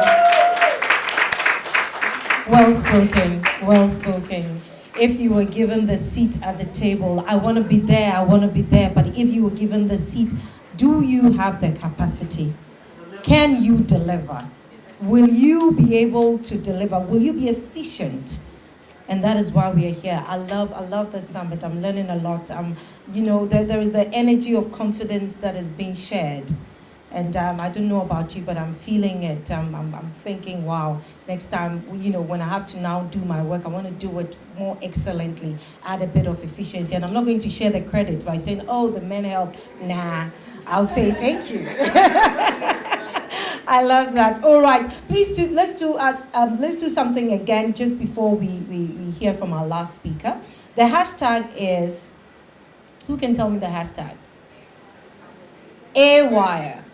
So please, if you've taken any photos and you posted on Instagram, kindly tag the hashtag is AWire 2023. And if you are on Twitter, make sure that the hashtag is also, you know, reflecting there so that people can know that we're here, people can know the women have gathered and something big and huge is happening here. All right, in the next 15 minutes, all my speakers in 15 minutes, they've been going over 15 minutes. All right, but my last speaker, hopefully, that's what will do me the honors. All right, so in the next 15 minutes, we'll be hearing from Dansoa Adote, who is the Vice President, Strategy and Operations at CESO Global. She also has 15 years of experience in various aspects of the real estate industry. So let's put our hands together for the beautiful Dansoa Adote. Thank you so much, Cassandra, and it's a pleasure to be here. You know how when you go to church conferences and the last speaker comes and always says how much pressure he's under because everyone has, yeah, that's me right now. So be gentle, be gentle. But that's on a lighter note. Actually, I say that to bring home the point that real estate is probably one of the most multifaceted industries that you can have. You've heard from brokers, you've heard from interior designers, you've heard from valuers, there are architects in the midst. I'm going to talk about something a bit different, but it all ties in.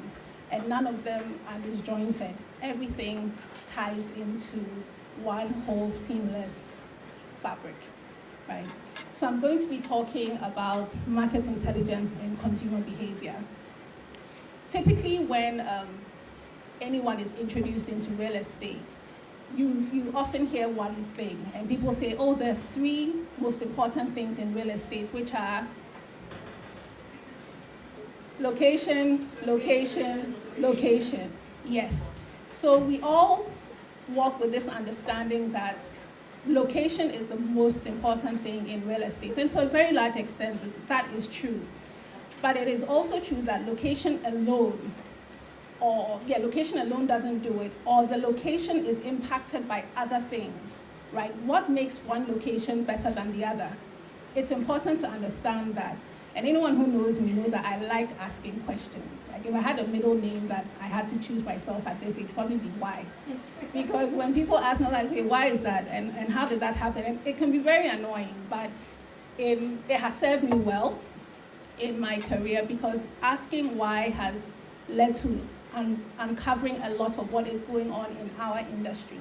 So we're going to talk about market intelligence and consumer behavior and how they affect everything that is happening within the real estate space. So what is market intelligence? I mean, generally speaking, it's knowing what is going on in the particular industry that you are dealing with. So in our respect, it's real estate. What's happening? Who are the players in the industry? How are people responding in the industry? How are global economics and local politics affecting everything that is going on in the industry? How does pricing play a role? How does the size of units? And as I mentioned, how everything comes together. You realize that it's not just a valuer's job. You're dealing with an interior designer, you're dealing with someone who understands pricing, you're dealing with someone who understands consumer behavior. And knowing what is going on in the market helps you to determine strategy. It helps you to understand where the opportunity is, where the market is going, and I mean where the market is even going physically. Because even if we look at Accra, and I don't know how many of you have stayed in Accra probably for the last 20 years. I know there are quite young people here, but if you're above 30, you do have a 20-year memory bank, right? You remember that Accra was Circle. Like Circle was the current airport city. That was where everything was happening. It was Ebony Meat Pie, probably go further to bus stop. Yeah, now it's laughing. But that was Accra. Then it moved to Ridge. And then Ridge became this, what's that word? I wouldn't even say bush, it became a commercial district. That's where all the offices, where everybody wanted to work in a bank in Ridge, right? Then it moved to Airport City. Because Airport City was not always Airport City. And gradually, it's moving towards East Legon. And that is the flow. And it's important to understand these things, and it's important to know why these things are happening. And that is why market intelligence is important. Next slide, please. So what are the objectives? The objectives are to know where you identify. In Ghana, there are so many different stratas, right? That's what we call it. There are so many different stratas of the market. Even when you look at the high-end market, there's the uber high-end, the multi-million dollars. And then you have the apartment market, and they all appeal to different people. And you need to understand whether you're a consumer or whether you're a developer, which segment of the market are you playing in? What products have been offered and why? Right? In Ghana, we all know we have like an imitation syndrome. People do things because people are doing things. There's nothing that goes into anything beyond Hannah is doing it and it's working, so it would definitely work for me. But it's important to understand why Ayi Park is what it is. You see, buying land in Ayi and building there will not guarantee you the success that Ayi Park has if you don't understand the components of the success, the components of the development that appeal to their consumers, right? So it's important to know, and unfortunately, not every development succeeds. And why didn't it succeed? Was it the price? Was it the layout? Was it the location? Right? All of these things play a very critical role in the industry, and then how are people doing things. Anne talked a lot about using digital and leveraging off digital to be more efficient. But beyond that, how are companies forging the success that they are forging? What is contributing to their success? If you're in a real estate, if you're a developer or you're a broker for a developer, it's your job to understand all of these things, right? Maybe not in as much detail, but at least the very basics you need to understand, so that when you're advising people and informing people of the decisions that they need to make, it's coming from an informed position to help them, not necessarily to make a commission or to make money for your employer. It's always to help the end user, because the end user is the one who's keeping you and your employer in employment, right? Okay, next slide. So I've touched on a couple of these. Is there a gap in the market? In Ghana, we talk a lot about a housing deficit. You know, there are not enough houses, but in some segments of the real estate market, there's a glut. There are too many houses. So is there a glut? Is there a deficit? Which segments does it affect? Who is it affecting, right? Is it on the rental side? Is it on the sales side? What does the supply look like?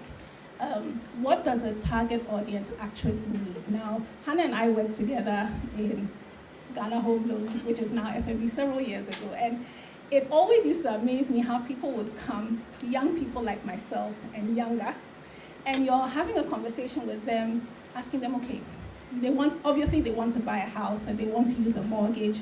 A mortgage is like a loan to buy a house, for those who may not know. And you ask them, okay, what kind of house you want? They say a 3-bedroom with a garage. I'm like, okay, who is going to be living in that 3-bedroom? Oh, I'm single, I'm not yet married. And so like, what on earth are you going to be doing with a 3-bedroom and a garage? And I'll go into a bit more detail about that. But when someone builds a 3-bedroom house, generally the target market is not for the single. Right? Because as a single person, you really only need a bedroom, a living room, a kitchen, and a bathroom, right? So who is the target market? And what are they looking for? And what do they need? It's important. What do they need? What are the anticipated changes in the market? What are the current trends? In Ghana, particularly from 2019, there has been a shift in the market, right? A shift in the demography of who the consumer is. And that has been informed by world events, Corona being one of them, but even beyond Corona, geopolitical events. And having an understanding of this as a developer or anybody in the space also helps you to position your offering, and also helps you to understand, okay, the market has changed. Does my product still sit within the desirable category, right? We all know that property prices in Accra are Accra prices. Right? Literally Accra prices. You can go and come in 24 hours and the price has changed. And so it's forcing people to make changes to what they think they want or what they want. So you may sacrifice a bigger home to be closer to your workplace, right? But if you're a developer, do you know this? Do you know that this is what consumers are feeling? This is how they are facing. So when you are pricing, who are you pricing for? And sometimes you hear a price of a property in a particular location and you're wondering, I mean, how? How did you arrive at this? And sometimes, unfortunately, the sales agents and the brokers bear the brunt of the pressure. Why are you not selling? Why are you not selling? But it really has nothing to do with them.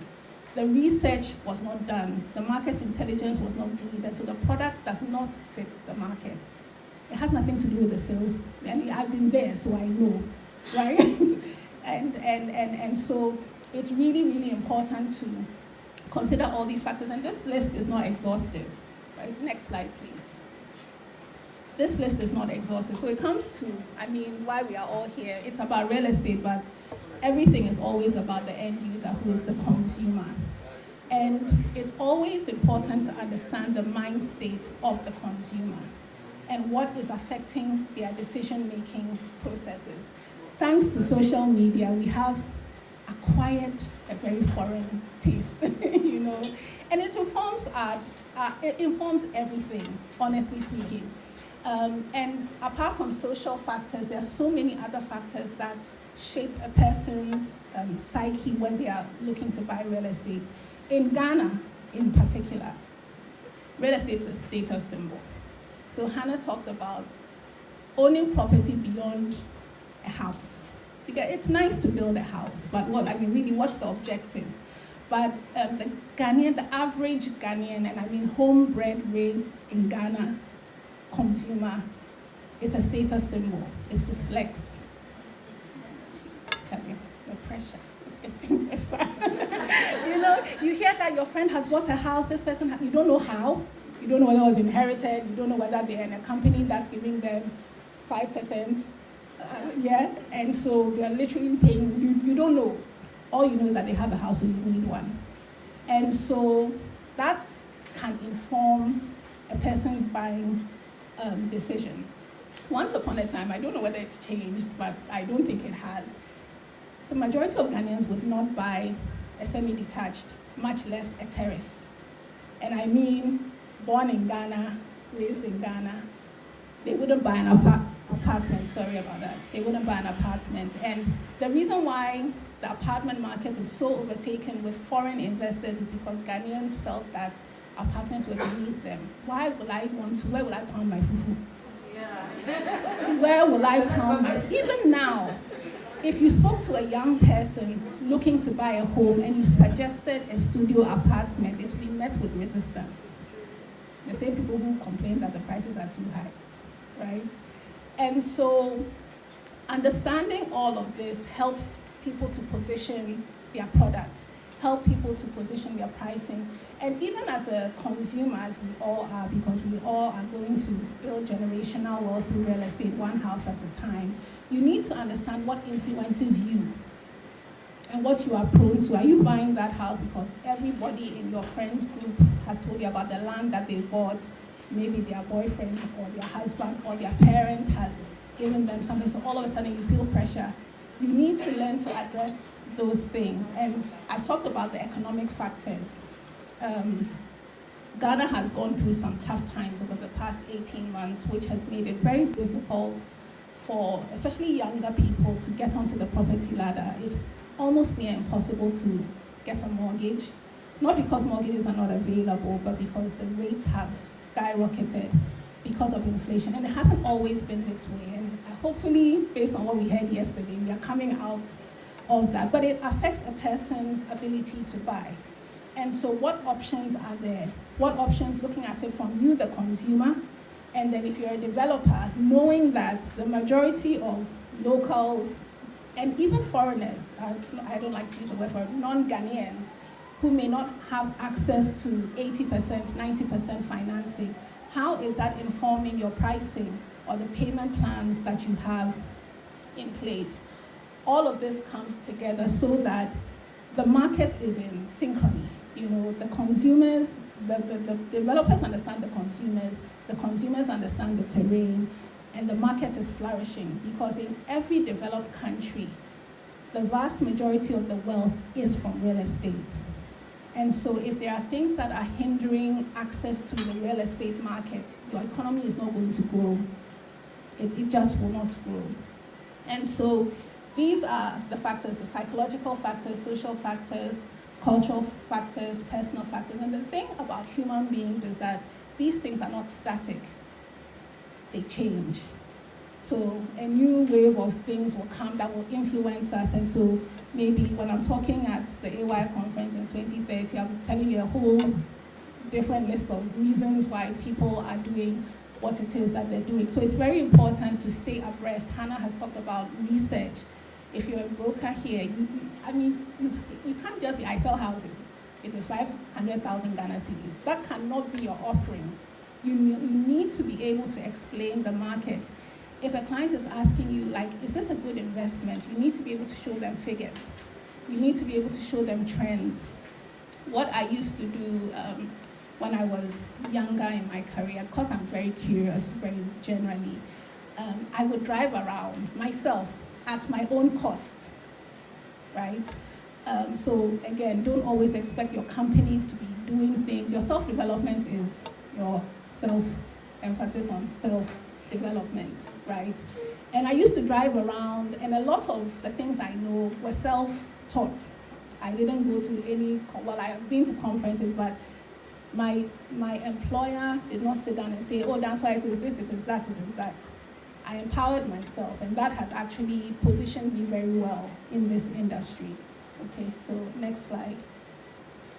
This is how consumer preferences and the market has responded to things. So if you look at the images on the left, that's what houses typically look like in the early 2000s, very lateral. We had a lot of land, people were not buying. There were no mortgages, right?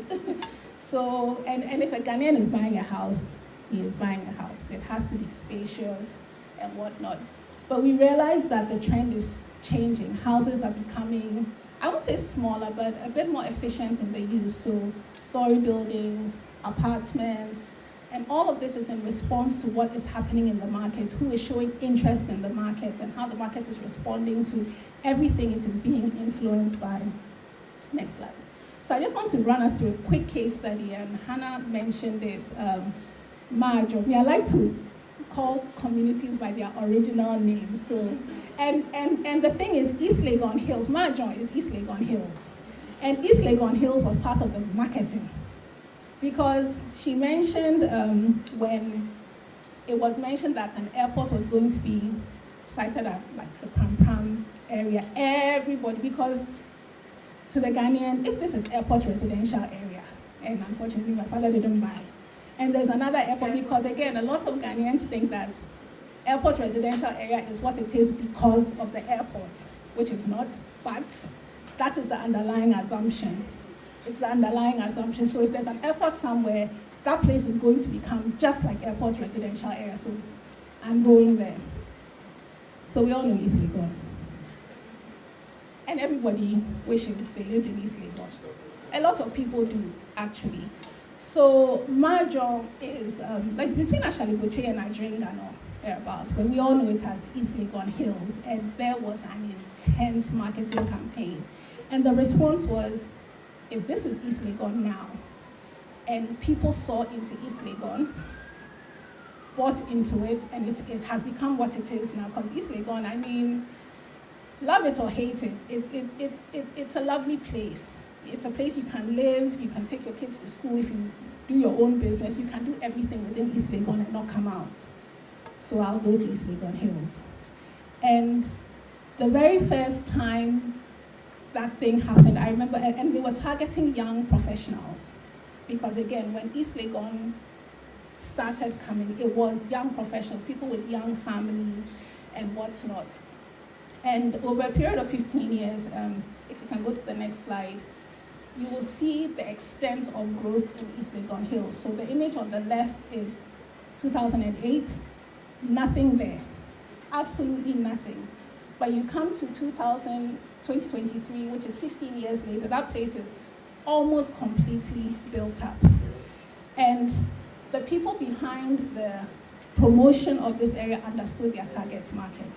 They knew what the drivers were. They knew what would make the consumer move. And they haven't failed to deliver on the promise. It has become what they said it would become, but it's not in a vacuum. So you can't go and buy land somewhere and say, okay, this is East Legon Valley. Right? This is East Legon Valley. And then people are just going to, because this happened at a particular time where certain factors were at play. It's just like in church circles, they say a kairos moment or a serendipity. It was just the perfect thing at the perfect time. And every developer here can do the perfect thing at the perfect time if you understand the dynamics that you're playing with. Next slide. So like I said, Anne mentioned that real estate is an art and a science. You have to be pleasant, you have to be dressed well, you have to smell well, you have to look the part. Because you have to look like what you are selling. Like you can afford what you are selling, even if you can't, right? But it is also a science. You need to know the facts. You need to know the figures. You need to understand the trends. And at the time, 2008 to about 2008, it was a really good time for Ghana. Mortgages were on the increase. People were earning a lot more banking sector was being, I won't say infiltrated, but a lot of the Nigerian banks came, so there was a lot of, competition. Salaries were high. I mean, you wouldn't spend a year at home. There were jobs. So people had access to finance, to funding. And then there was East Legon Hills, right? So it was just the perfect matchmaking. Okay, so we can go to the next slide. I've talked about the importance of market intelligence. It really is about positioning. It's about putting products that are relevant to the market, that are also appropriately priced. If you are trying to attract a younger audience, there's a certain price point. If you are in a particular location, you need to understand who wants to live in that location. The people in that location, the people who want to live there, how much do they earn? Are there any schools in that location? Because obviously, if you want a younger demographic, the likelihood that there will be young children is high. So you need to be able to see how all of these things play into what you are offering, and not just, buy a land anywhere, or if you're a consumer, go and buy property anywhere because the price is right. A lot of things come into play to making the right decision, and it also makes you an authority. There's nothing more fulfilling as a professional to say that something will happen and it happens. It means you know your stuff. And in a generation where we have a lot of, scammers and people who mislead, it's nice to stand out as someone who actually has taken the pains to do the work and also get the results. So, next slide. So what's next? What's happening now?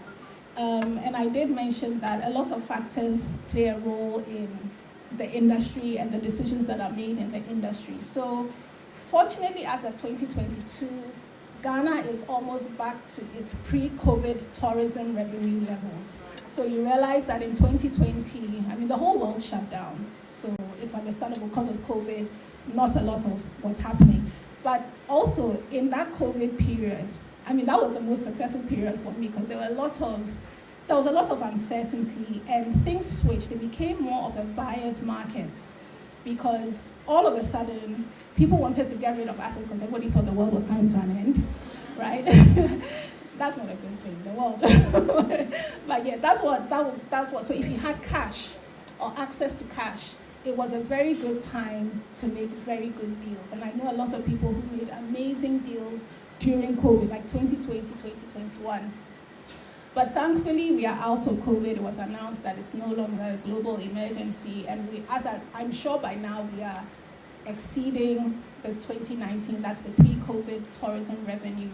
And why is tourism so important? I think that government has done an amazing job of touting Ghana as the return location, and this has brought a lot of attention to the country. And because, Ghana, it was mentioned that we're the most Pan-African country in the continent, is also very welcoming. So it's a destination investors, it's one of the top 3 for most investors looking to invest in Africa. But apart from that, we have our brothers and sisters in the diaspora who are looking to return. And some of the reasons for that return are political reasons. The aftermath of George Floyd's death and everything that happened about it just pushed a lot of people to say, you know what, I think I need to go back home, find out where home is and go back. And the government has done a really good job of positioning Ghana as that location.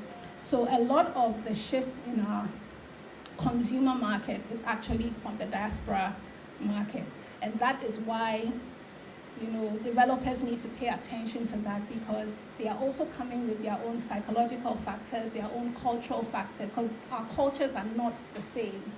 And this has an impact on the product and your pricing. And just to give you an example, somebody who comes from probably the United States and goes to, I don't want to make it seem like I'm maligning any location, so I won't mention a location, but let's say a location that's not really developed. And Ghana, some prices, even whether developed or undeveloped area, the price is the same. So the price is $150,000. And you're Ghanaian, because maybe you don't know what else is out there, you're like, oh, it's not bad. If I go to this other place, it's 250. But the person from the diaspora like, no, I'm not going to buy this one. It doesn't even have green space. You know, and that's one thing that always comes up. There are no green spaces. And I personally don't understand why anyone would build a house without green space. If that's you, I said it, but it's really important because it ties into the whole wellness of your being. But that's a conversation for Malika, and right? But the diaspora is really pushing our market in a direction which is good. It's a healthy good because it's also taking the attention of Accra. Accra was a lot of people knew. If you're not in Accra, you might as well be in another country. But because they are coming from a different perspective, where people live in the countryside, people live in the hills, people are used to going hiking, cultural factors, social factors. So if we go to the next slide, you see that places like Kaswa, Ebri, Pram, they are on the rise as far as where opportunities are, where your average Ghanaian will like Kaswa, no way, no way. You know, I see things on Instagram and it makes me laugh. Dispatch riders will tell you that they go anywhere apart from Kaswa. What does that even mean? But Kaswa is very uniquely positioned, and I went to a development in Kaswa recently, and I was like, I have my sister-in-law's parents live in Kaswa, so I called and I was like, look, your area is on the map now because of what is happening in Kaswa. And the reason why Kaswa and Pram particularly, and Ada, it was mentioned, Malika mentioned the location in Ada, is because they are waterfronts. And people from the diaspora love waterfronts. Ghana will say that the river god will come and catch my family, so I don't want trouble. Cultural factors. So we haven't developed our coastal areas. I mean, look at High Street, behind High Street. Look at what's there. But if this location was in Dubai, you know, right? But because we are now being introduced to a broader perspective and also the opportunities that waterfront properties can, look, go and ask your family members if they have waterfront land and start planning, because that is the next thing. And then Ebri, because it's scenic. I mean, it's lush, green. There's something about entering a green space for me that just calms me. It's just something about nature. So your typical diaspora client, at least from where I work, says, so it's not looking for Accra. They are looking, do you have anything in Pram? Do you have anything in Ada? Ebri is typically top on the list, right? But Accra, by at least, everybody is moving to this area. This is what I want, you know, but the market, again, like I said, has shifted, and the demography of the consumer has also changed. Next. So what can we expect 2023 and beyond? So the trends are showing this. You see the red dotted line from Abidjan to Lagos. That is the fastest growing coastal stretch globally. And in the next 80 or so years, it is anticipated that it will be home to the largest continuous stretch of people. And if you look at that stretch, the largest proportion of it is in where? It's in Ghana. It's in Ghana. And so, I mean, there are very interesting times ahead of us in Ghana, which excites me because, I mean, it's good to know that attention is coming out of Accra and that other locations are going to have the opportunity to be developed, and probably in a more organized way than Accra has developed. We love our capital, but, you know, yeah. We could always do better, and there is hope that this is what is happening. And these opportunities also give rise to opportunities to everyone here to plug in and be part of this change. Let your great-grandchildren say that my grandmother made the best decision of investing in this project. Not like some of us say that, why didn't my dad pass on this airport? I know, right? So this is what we can expect in 2023 and beyond. Obviously, it's not limited to the coastal areas, but the coast of Africa has been so underutilized that a lot of people are paying very close attention to that. And I mean, I work with Cecil Global. We are going to be at the launch of one of these events next week, so you can just visit our stand outside to register if you want to see what is happening. Next slide. So I started off by saying that the three most important things in real estate, as they say, are what? Location, location, location. And I'm sure you've heard it said over and over again that it's Africa's time. The location is Africa. And we are blessed to be Africans living in Africa and investing in Africa. And it is my desire that you walk away from this conference with a desire to be part of the movement that is going to grow Africa. Thank you.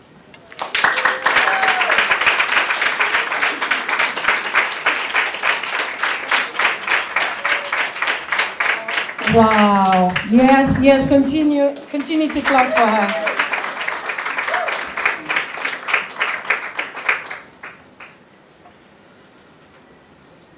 There are a lot of our sponsors and partners who have exhibitions all around us.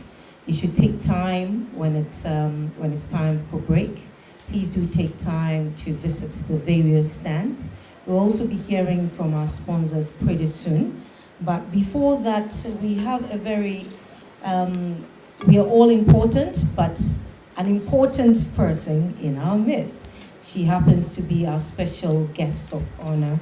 So I want us to do this one differently because she took time out of her busy schedule to honor us with her presence. This is a woman that I think all of us in this room should be aspiring to be like her. I'm looking at what she's achieved and I'm thinking, how? Does she have green blood? Does she have 3 heads? And I'm looking at her and I realize it's 1 head. Like, okay, so how did it happen? You know, sometimes some women give us pressure, but it's a good pressure. So our special guest of honor happens to be a woman who started her business in 1994. She is the CEO of Manette. She's established a business that has now become the 2nd largest real estate business here in Ghana. They have completed over 1,800 homes. How many have you completed? 1,800 homes. With a round of applause, with a standing ovation. Let's put our hands together for Dr. Teresa Opon-Beko. She has done amazing. God simply has blessed her, and she's an example. She has been a force to reckon with in this industry. So we would want to do this specially by presenting a plaque, and that is to honor her contribution to the real estate industry, and this will be done by Hannah, by Abba, and by Juan. Let's put our hands together. Beyond a home, and that's where I learned that from. So it's an honor. We just want to celebrate you. We acknowledge everything that you've done for women, not only in this nation, but across the globe. And today we say thank you for making a way for women in real estate. We appreciate you, we honor you, and we recognize everything that you have done for us. So we say thank you very much, and God bless you.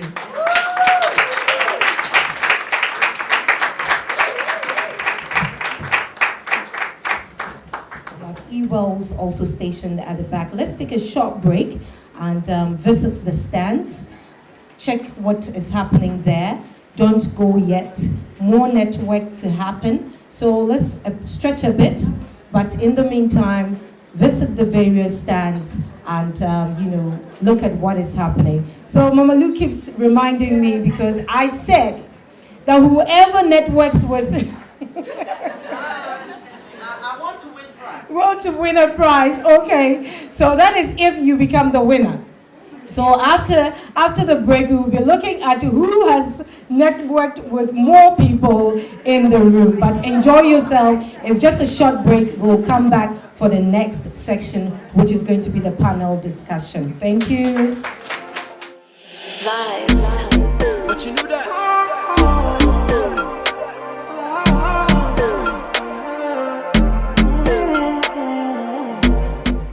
So my task here is simple. M&O Law Consult is a law firm specialized in real estate and infrastructure. And we offer escrow services for our clients in the diaspora and even home-based. What we do is we help you in securing your interest in your land by conducting due diligence searches on the land that you are going to buy, and ensuring that you are buying your land from the authorized persons who have been mandated by law to sell these lands to you. Our message is simple. When you found the perfect location and you found the land that you'd want to purchase, we advise that you seek legal counsel or you seek the services of a lawyer to help you in the step-by-step process of registering your land. We all know the challenges that we face when acquiring lands in Ghana. You buy land from somebody who is not even the owner of the land. 3 months, 4 months into the acquisition of the land, you start facing problems with land guards, land mitigation, and all that. But with M&O, what we will do is to conduct due diligence searches at the Lands Commission to ensure that the person that you are buying the land for is actually the owner of the land. We'd also help you to conduct a search at the Land Use and Spatial Planning Authority of the Municipal Assembly in which the land is located. One of our speakers spoke about the fact that there are residential lands, there are commercial lands, there are agricultural lands. So depending on the location that you are buying your land, the Land Use and Spatial Planning Authority will tell us that indeed this land has been zoned for agricultural purposes or has been zoned for commercial purposes. If you still carry on or you still want to buy that land, then we'll apply to the authority to rezone the land. So if you are buying a land in Laboni, which typically is a commercial land, and you want to build a house there, all we have to do is to make an application to the Land Use and Spatial Authority and say that, yes, we know this location is a commercial land, but we want to rezone, we want you to have it rezoned as a residential land so we can go ahead to build this land. We also conduct a search at the Office of Administrator of Stool Lands, and this is in respect of stool lands that people want to buy. Typically, if you are buying a land from a stool, you have to buy it from the occupant of the stool, who has consent from the principal members of the stool. There is also the element of ground rent. And ground rent is a nominal fee that you pay to the Lands Commission, which is further disbursed to these traditional owners who own this land. If you are buying a land from a vendor or seller, you have to ensure that that person has paid ground rent, or else it becomes a liability to you. And later on, Lands Commission will come back to you saying that you owe ground rent, but this should have been paid by the vendor. Okay. After these searches have been done, we will go ahead to give you a title report. And based on the findings, we'll be able to tell you that because of reasons A, B, and C, we don't think you should go ahead with the purchase. Or because of reasons A, B, and C, there are no challenges preventing you from buying this land, so go ahead with it. With our escrow services, what we have noticed is that most of our clients, especially those in the diaspora, because of the challenges that they face in Ghana when acquiring lands, do not want to pay upfront to the sellers. So what we will do is we will set up an escrow account where you pay your monies into this escrow account, and the monies will be disbursed or released according to the construction milestones that is supposed to be set or supposed to be done by the seller. So if it's survey works, after survey works is done, we disburse the money. If it's building a foundation, after the foundation is done, we disburse this money. And so at the end of the project, you will realize that your monies have been put into the purpose for which it was intended to do. And that is the novel thing that M&O gives to you as a potential client. We've not seen any other law firms doing or giving clients escrow services, but at M&O Law Consult, you are guaranteed that not only would we properly account or give an account of how your monies were disbursed, but would ensure that your monies have been put to good use. Once again, my name is Patricia Adi, and I'm associated with M&O Law Consult, and I'm proud to be an African woman in real estate. Thank you. I love the end. I'm proud to be an African woman in real estate. Mawena is from First National Bank, and they also partnering and sponsoring us today.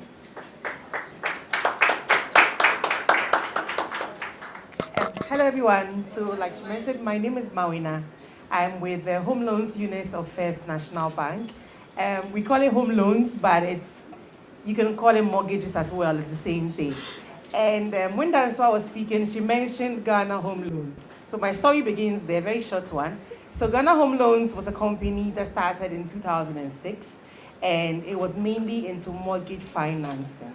So fast forward 2020, First National Bank basically acquired, and then now Ghana Home Loans is part of First National Bank. And so as I stand here today, just to tell you that it's very interesting to see women very interested in acquiring real estate as well. I'll tell you that of over 2,000 customers we have who have mortgages, we have quite a very good number of them being women. Even when some men come, they come with their wives, so we have co-borrowing and all that. So there are women who are owning properties, and you can do it too. And what is a mortgage, basically, somebody might ask. It's where you want to buy a property, but like you've heard some prices which are a bit scary these days, $200,000 plus, and you're thinking, okay, how can I pay for all that at a go? You can take a mortgage or a home loan, like we call it in First National Bank, where you would come, and then based on the income you have, we'll give you a percentage of the price of the property and spread it for you, looking at the price. Mortgages are long term, so we don't give you like 5 years, 2 years to pay it up. That will be huge on you. We give you up to 20 years to pay back the mortgage, and that gives you time to be comfortable and some money to chill a bit on your income. And I say we give it to you based on your income because we don't want you to be stressed in repaying back these loans. So we look at how much you earn every month, or what you do. Not necessarily that you are a salaried worker, you can have your own business. We would assess it, see how much money you're making, and give you the loan based on that. We want you to be able to repay comfortably, and that's the underlying word. So you still have enough every month to meet your other expenses that you have as a person. So yeah, that's First National Bank for you, the home loans that we do. Should I say fortunately or unfortunately, I'm here alone today. The team is spread out due to other conflicting programs, but I'm around. I have an e-brochure that can tell you more about the mortgages. I could share it with the organizers, or you can see me, I would give it share with you also. We are going green, so we are not printing papers these days. So I have an e-brochure. My call cards are also available, so you can reach out to me later, and then we can take you through more exactly what mortgages are all about and how you can acquire one. So yeah, I'm a woman in real estate. I'm proud, and you can do it too. Thank you very much. Women in real estate, I'm very proud. Republic Bank, do we have another woman in real estate coming? Let's put our hands together for her. They also partnered and sponsored us today. Let's put our hands together, Republic Bank. Thank you, beautiful ladies. I'm excited to be here. I see so many women thriving in the real estate business. My name is Christabel Goskin. I work with Republic Bank. I'm here with my team. 2 of us are here. And my competitor came from First National Bank. I wanted to make it clear that Penyin is in the house. So that is Republic Bank. So fast forward, Republic Bank has come from HFC then, mortgages. We've been in the mortgage business for over 25 years in Ghana. We've helped people acquire wealth and created investment for themselves through real estate with our developing partners, and then also giving out the mortgages to those who are not able to fully finance properties that they want to own. And so, yes, this is where we have come from. I like to move on very fast through what our benefits are. We don't have too much time, but I like to touch on the benefits that we get from having mortgages. Okay, so apart from it being an investment for Republic Bank, what we talked about is our quick around 10 time, and then we have reduced marketing and sales costs. We have increase in revenue, and then we have flexible payment options. Okay, we're not the type that will say, okay, we have just one. Whatever option suits you, we're able to tag along with you, because the interest is for us to help you create wealth for yourself. Okay, right. I'll move on to our products. This is basically where we've come from, and we are part of a bigger company, which is Republic Bank from Trinidad and Tobago. That's our mother bank, and so that's where we've come from. They've been in the business for over 200 years, and then I'll move on quickly to the products that we have.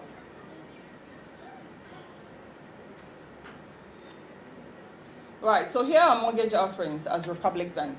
We do the home purchase mortgage, we do the home equity, we do home improvement mortgages, and then we do home completion mortgages, okay? So we have all the suites for you, whether you're building on your own, whether you've built already, and then you've gotten to a stage that you need us to help you complete, we're there for you, okay? If you already have a property and you want to take equity out of it to make more investment for yourself, why not? We're still there for you.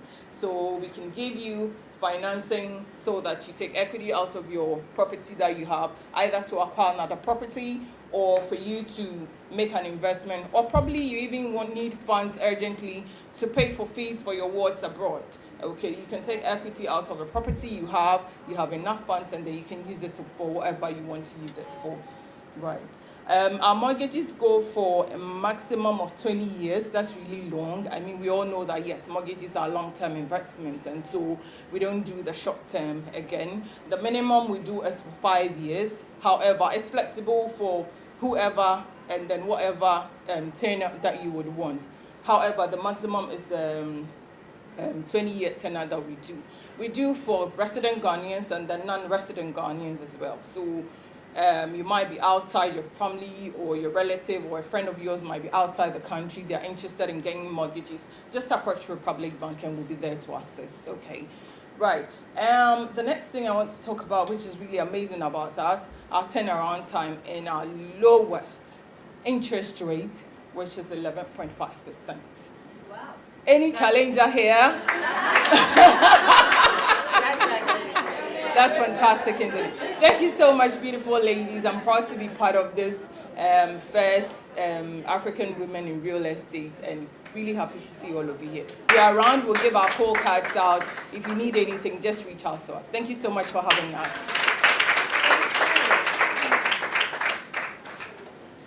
I must admit, that's a good interest rate there.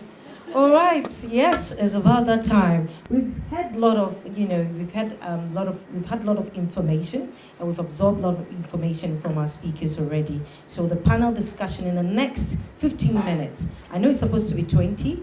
I've made it 15 minutes because I know 15 will be 20, 25.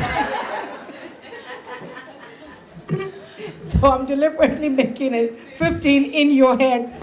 So, okay, so the next section is the panel discussion, but that is the section where I believe our questions will be coming out. They're ready to answer all our questions. So let me start from our moderator, Hannah Tiase. Okay, and because it's like, just put in the energy and it will come out. Yeah.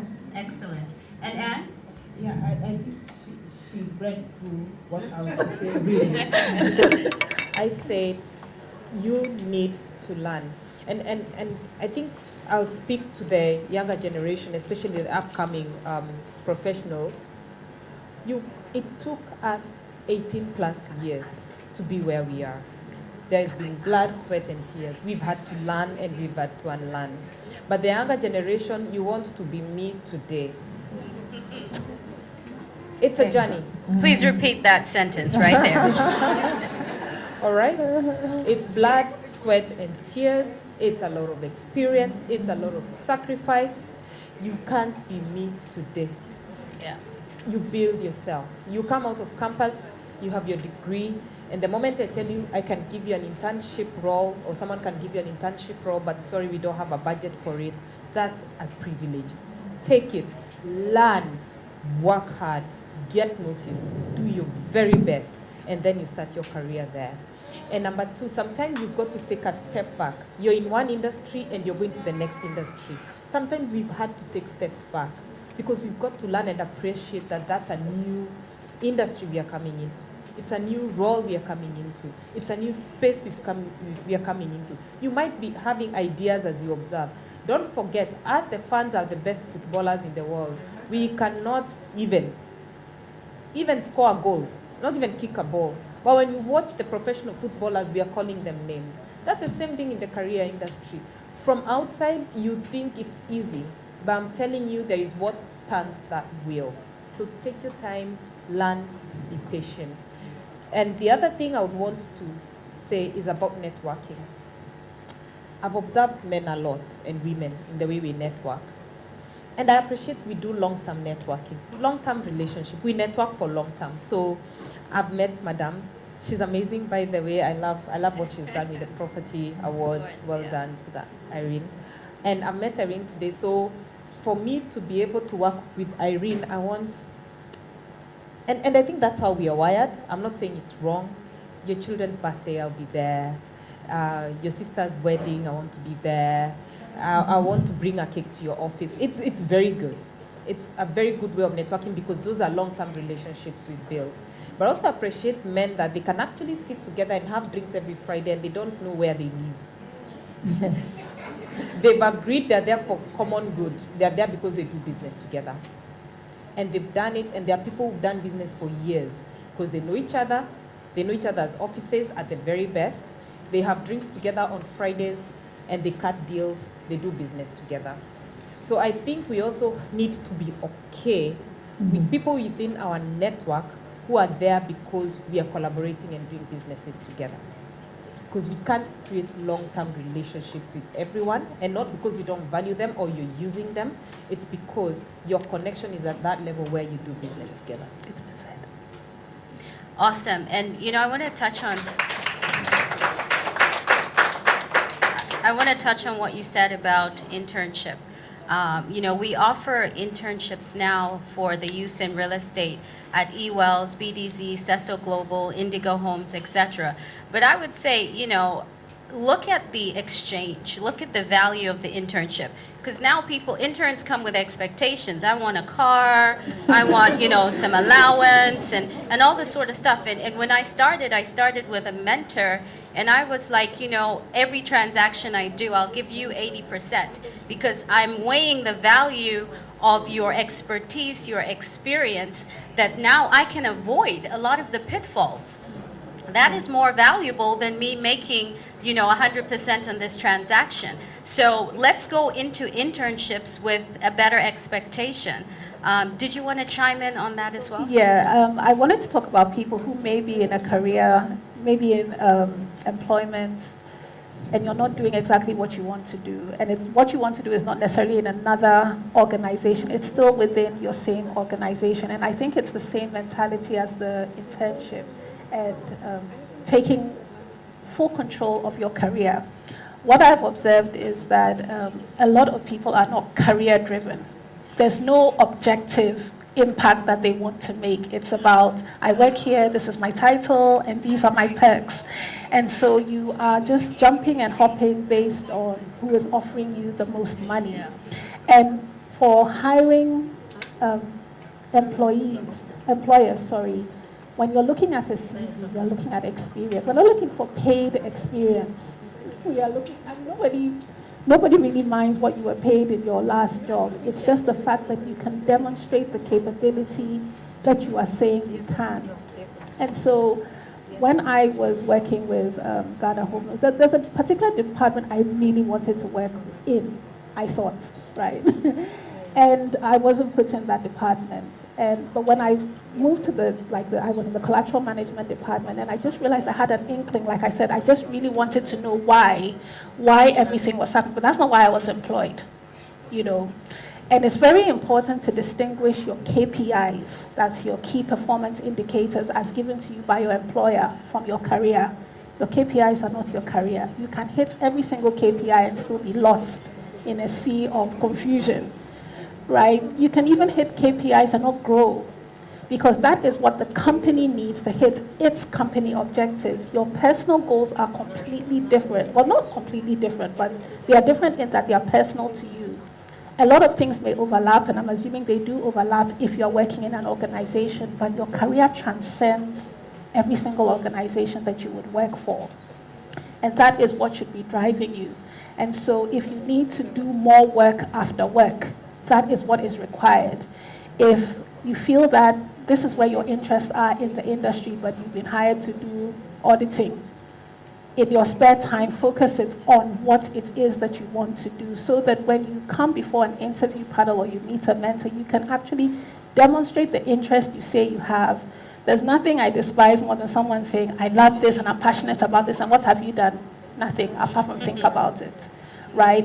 And I just want to let, especially the younger ones, know that when people are asking for experience, it's just really to see how service-oriented you are and how driven you are in the pursuit of your own goals.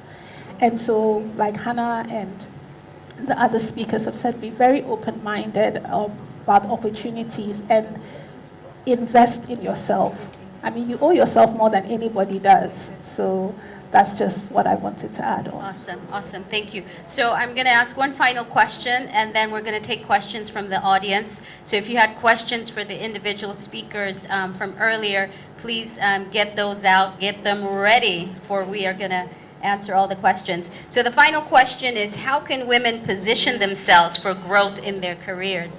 And I would say invest in yourself. You know, people don't want to pay for courses or seminars or conferences. You know, when I first got into real estate, I got into real estate after reading Rich Dad, Poor Dad. How many people have read that book? Awesome. Wow, everybody.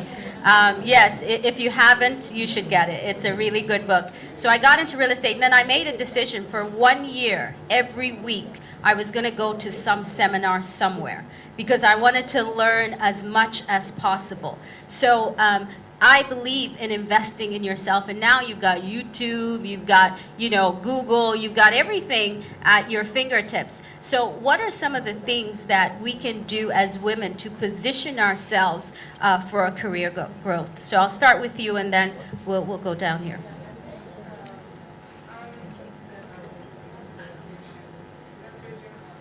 Technology. Can you check her microphone for me, please? All right. It should be. We can hear you. Yeah.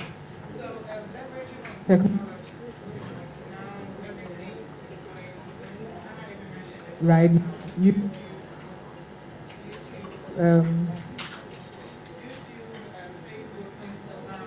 The new trends in the market, things are shifting. So if you are still down there,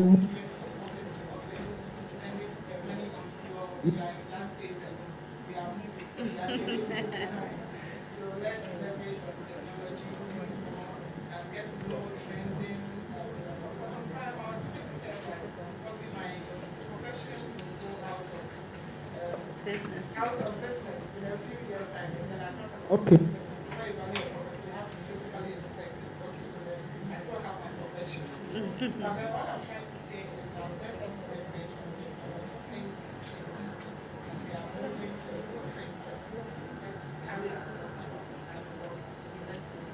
Awesome. Leverage on technology. Thank you. I would say have clear goals and a plan.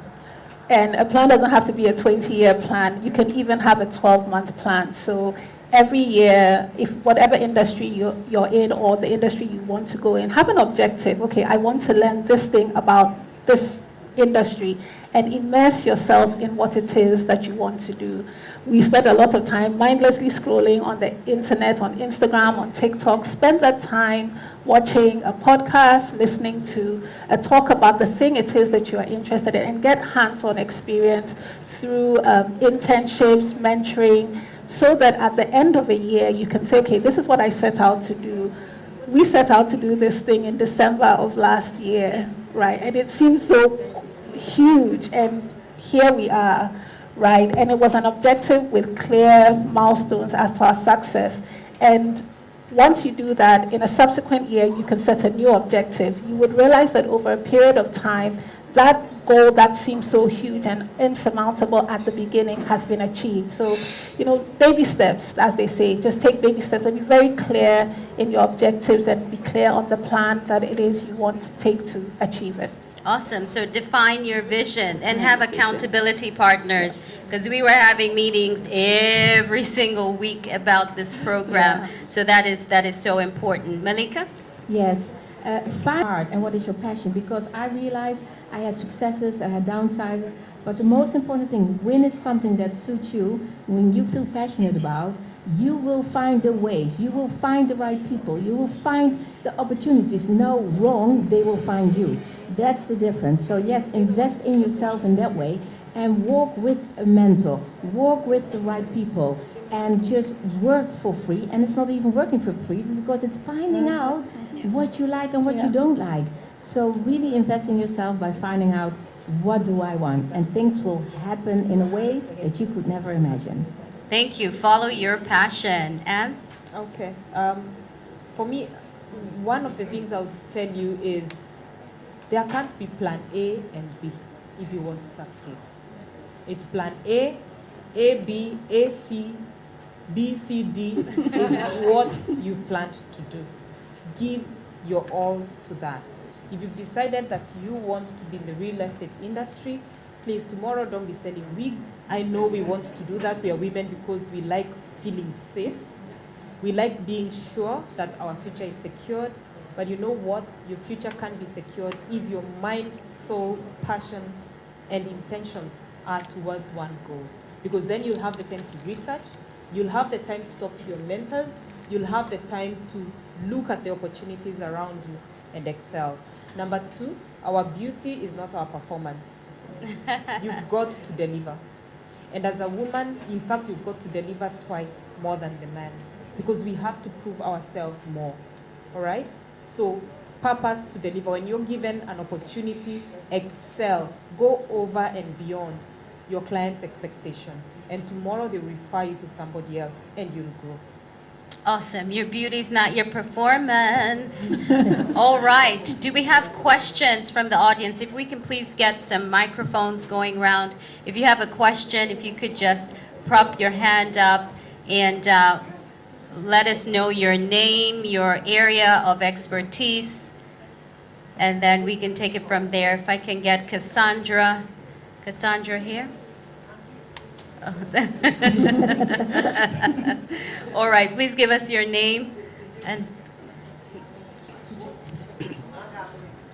All right. Please turn the microphone on. Okay, there you go. All right. Again, I want to thank you all for doing this. This is fabulous. I came to Ghana 27 years ago, and I used to sell real estate in New York. Wow. I used to sell burnt out brownstones to people because I can paint a picture. See this? Well, this is what you can do. Ha ha ha. And I was good. I got to Ghana, and the confusion in this real estate market, fear. Say fear. Fear.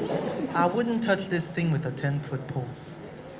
The one real estate deal I did that people thought, oh, Sherry, why aren't you selling real estate? Was when I got Cosmos Energy, their staffed housing and airport residential. Oh, wow, that's a deal. Yeah. And I said first and last, because what went on in that deal was so horrific. So when I met Hannah, and she said, we're putting structure in place, I was like, oh, thank you, God, prayer answered.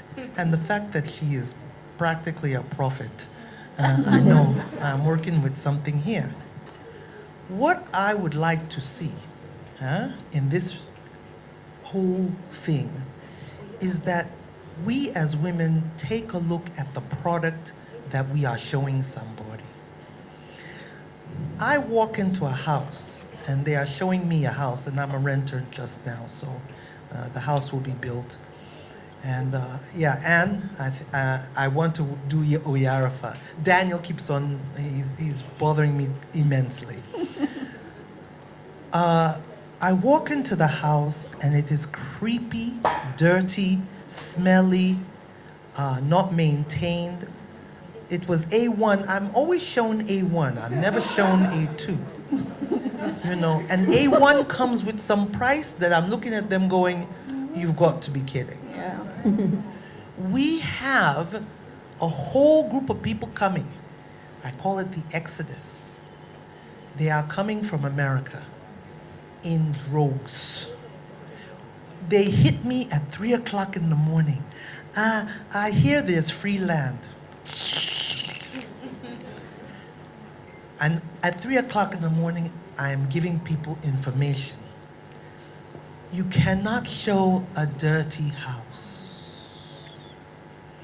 I have my wonderful woman here who puts down beauty so that people can buy. I mean, if food comes to you a certain way, it has to be presented. Our presentation in this industry is appalling. Yeah. You are women. Please. This is the distinguishing factor. I'm telling, hey, turn off the TV. This is the distinguishing factor with you people. I don't care if you hire who you hire. Clean the house. Make it beautiful. Say beautiful. Beautiful. And so that when the person comes in, they're like this. You can see them buying. Even the brownstone that I used to sell in New York, I made sure, even it's burnt out, I made sure that the wall, clean, so that when they walk in, when I paint the picture, at least we are halfway there. No be so.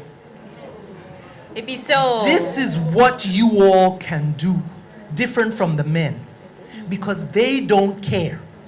You must care. Thank you. Thank you. Thank you very much for your comment, Mama Lou. Thank you so much. The next company has the only female in management, right? So if we talk about this, the growth in the economy, it's been so multifaceted. The apartment buildings we're seeing, they were not existent at the time. Nobody was buying apartments. The only apartment at the time was Polo Court, which is just opposite FMP, and then Villaggio came up, and then that's when everything started, building up. But in the real estate space, what I was looking for as a female in the space was that one person I could look to, and coincidentally, it was Madame Teresa. She was the only one ahead, at least the only one ahead that had visibility that I knew. So I didn't know her at the time, moving from an evaluation firm to now home loans, obviously. Disbursing mortgages, back then, Mamet Homes, that was the only person that I could see. And so to have a room full of women who find themselves in the space now, because I've attended many real estate conferences, and although this is exclusive to women, females were always the minority. And I believe that they were the minority not because of capability, but just because of representation. There's something representation does to let people know that, okay, this person looks like me, has shared experiences, and if they've done it, I can also do it. And so navigating the space, we'll probably delve a bit into the navigation of it, but I do see that the doors are flung wide open, and women, there's nothing you can't do. And you have to believe that. It's not even about what anyone else thinks, it's about you believing it yourself. And I have never put it in my mind that I am a woman, so I'm dancer, right? That's all. I'm dancer. I'm a human being, one with gifts and talents and capabilities, and I'm here to do everything that I can. And that's what everybody else should also do. Thank you so much for that. The next question I want to ask all the ladies on the panel is, what are some of the challenges you faced, in your career growth?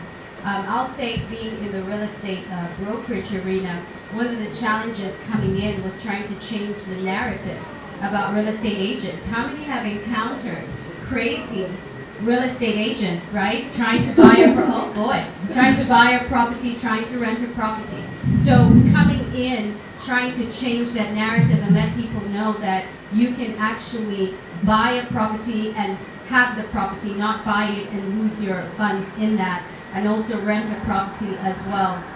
So I realized that as a woman, a lot of times you have to show the value that you bring to a transaction and not focus so much on your gender. So can you touch on that, Abba, in your space? What some of the challenges you had to face coming in as a woman? Well, I would say that when I started off after school, when I was doing my national service, when I was in the corporate sector, by virtue of the fact that you are a woman, when Dansa was talking about giving the soft stuff, I could typically resonate, because that was what was happening in my field as well. And for valuation, you have to go to the field. You have to do physical inspection. Sometimes you value land, farms. You have to walk across. And they'll be like, oh yeah, you understand the sport, sit down. How do I learn? You know, I have to learn, and I have to, I'm built for this, I'm ready for this, you know. So that was the challenge that I pretty much faced, you know. But now I'm a CEO, you can't tell me to sit down. Yeah. Great. So a CEO that does not sit down. That's awesome. Yeah. So Malika, touch a little bit on some of the challenges you faced in your career growth. Well, what I see is, I think actually it is time, ladies, because there is a difference between men and women, whether you're living in the Netherlands or in Africa, it really doesn't matter.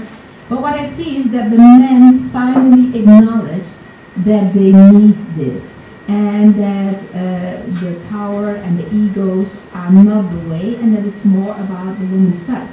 So the challenge is, and I think, and you said it and I heard it from you too, Anna, is about wings in you too. Is about when you know your value, when you know what your talent is, then for me it's like I focus more about that, and I think that's how I kind of traded that issue, and then you feel that the men feel like, okay, yes, I need this, okay, feels good. So to not focus on the man-women thing really helps me a lot.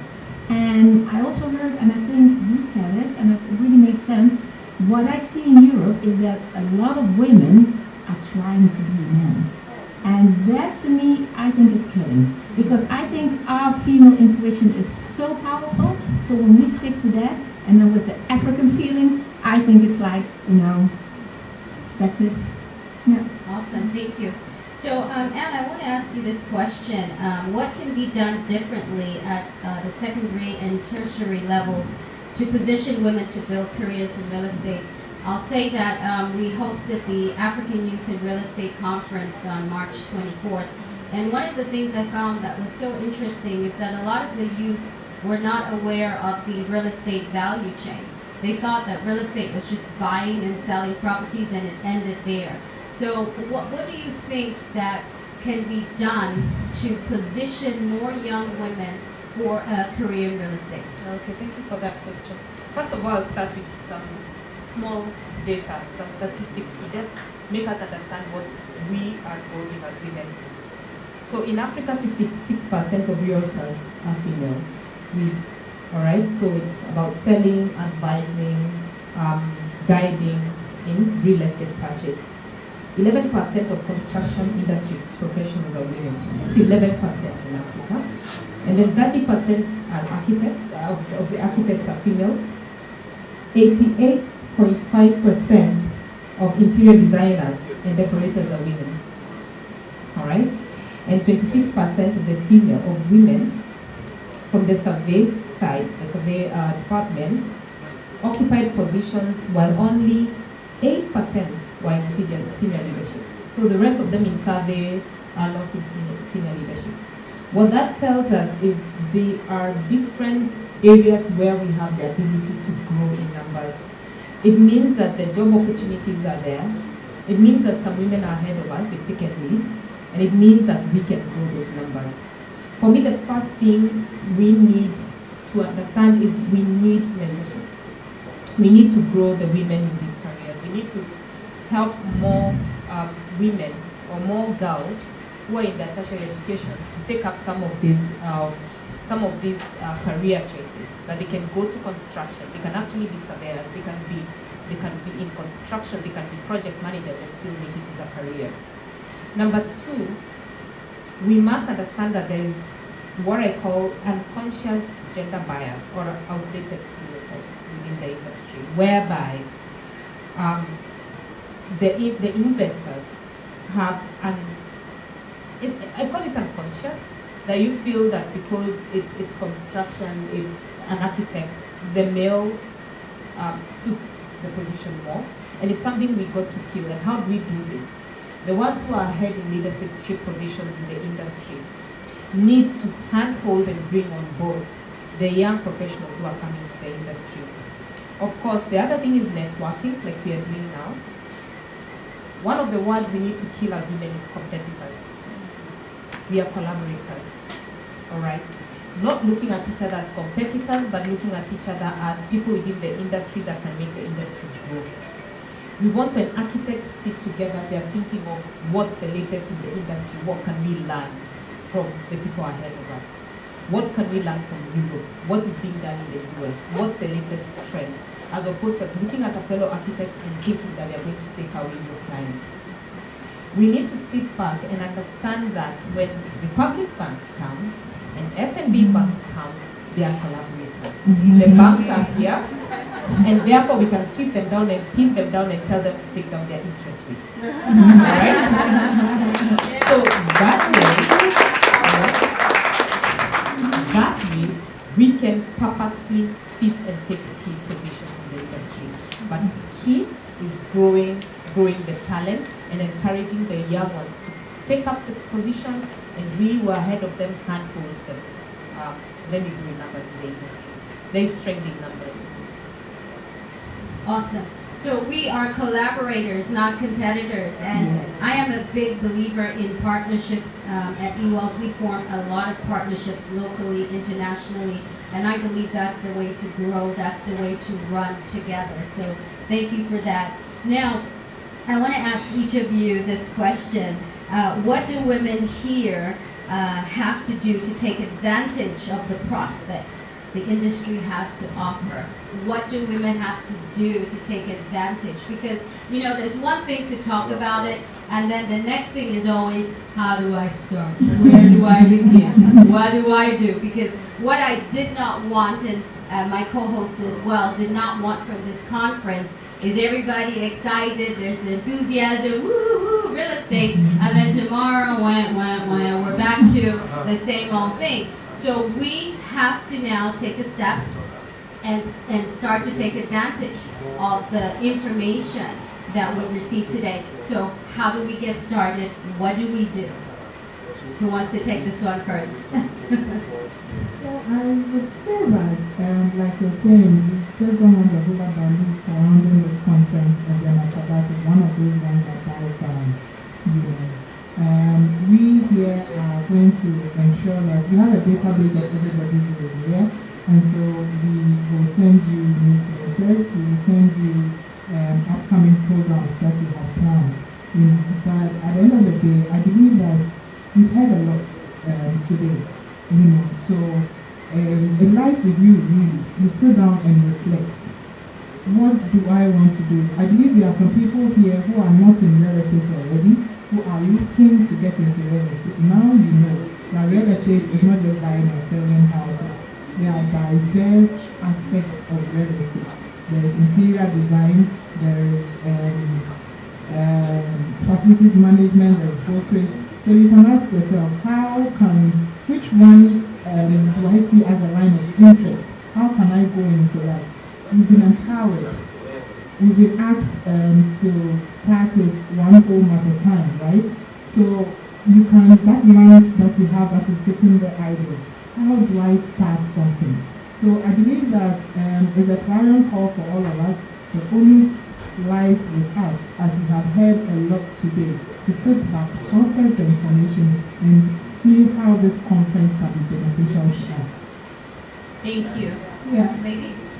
Real estate has a very immense value chain, and the immensity of that value chain gives so many people expression. I mean, I've been in real estate for over 15 years, but every now and then I hear that someone is doing something that I have actually never heard of. In more recent times, we're hearing things like data analysis and how it applies to real estate. So you may not have, or you can like Abba and I who did land economy in school, that may not be you.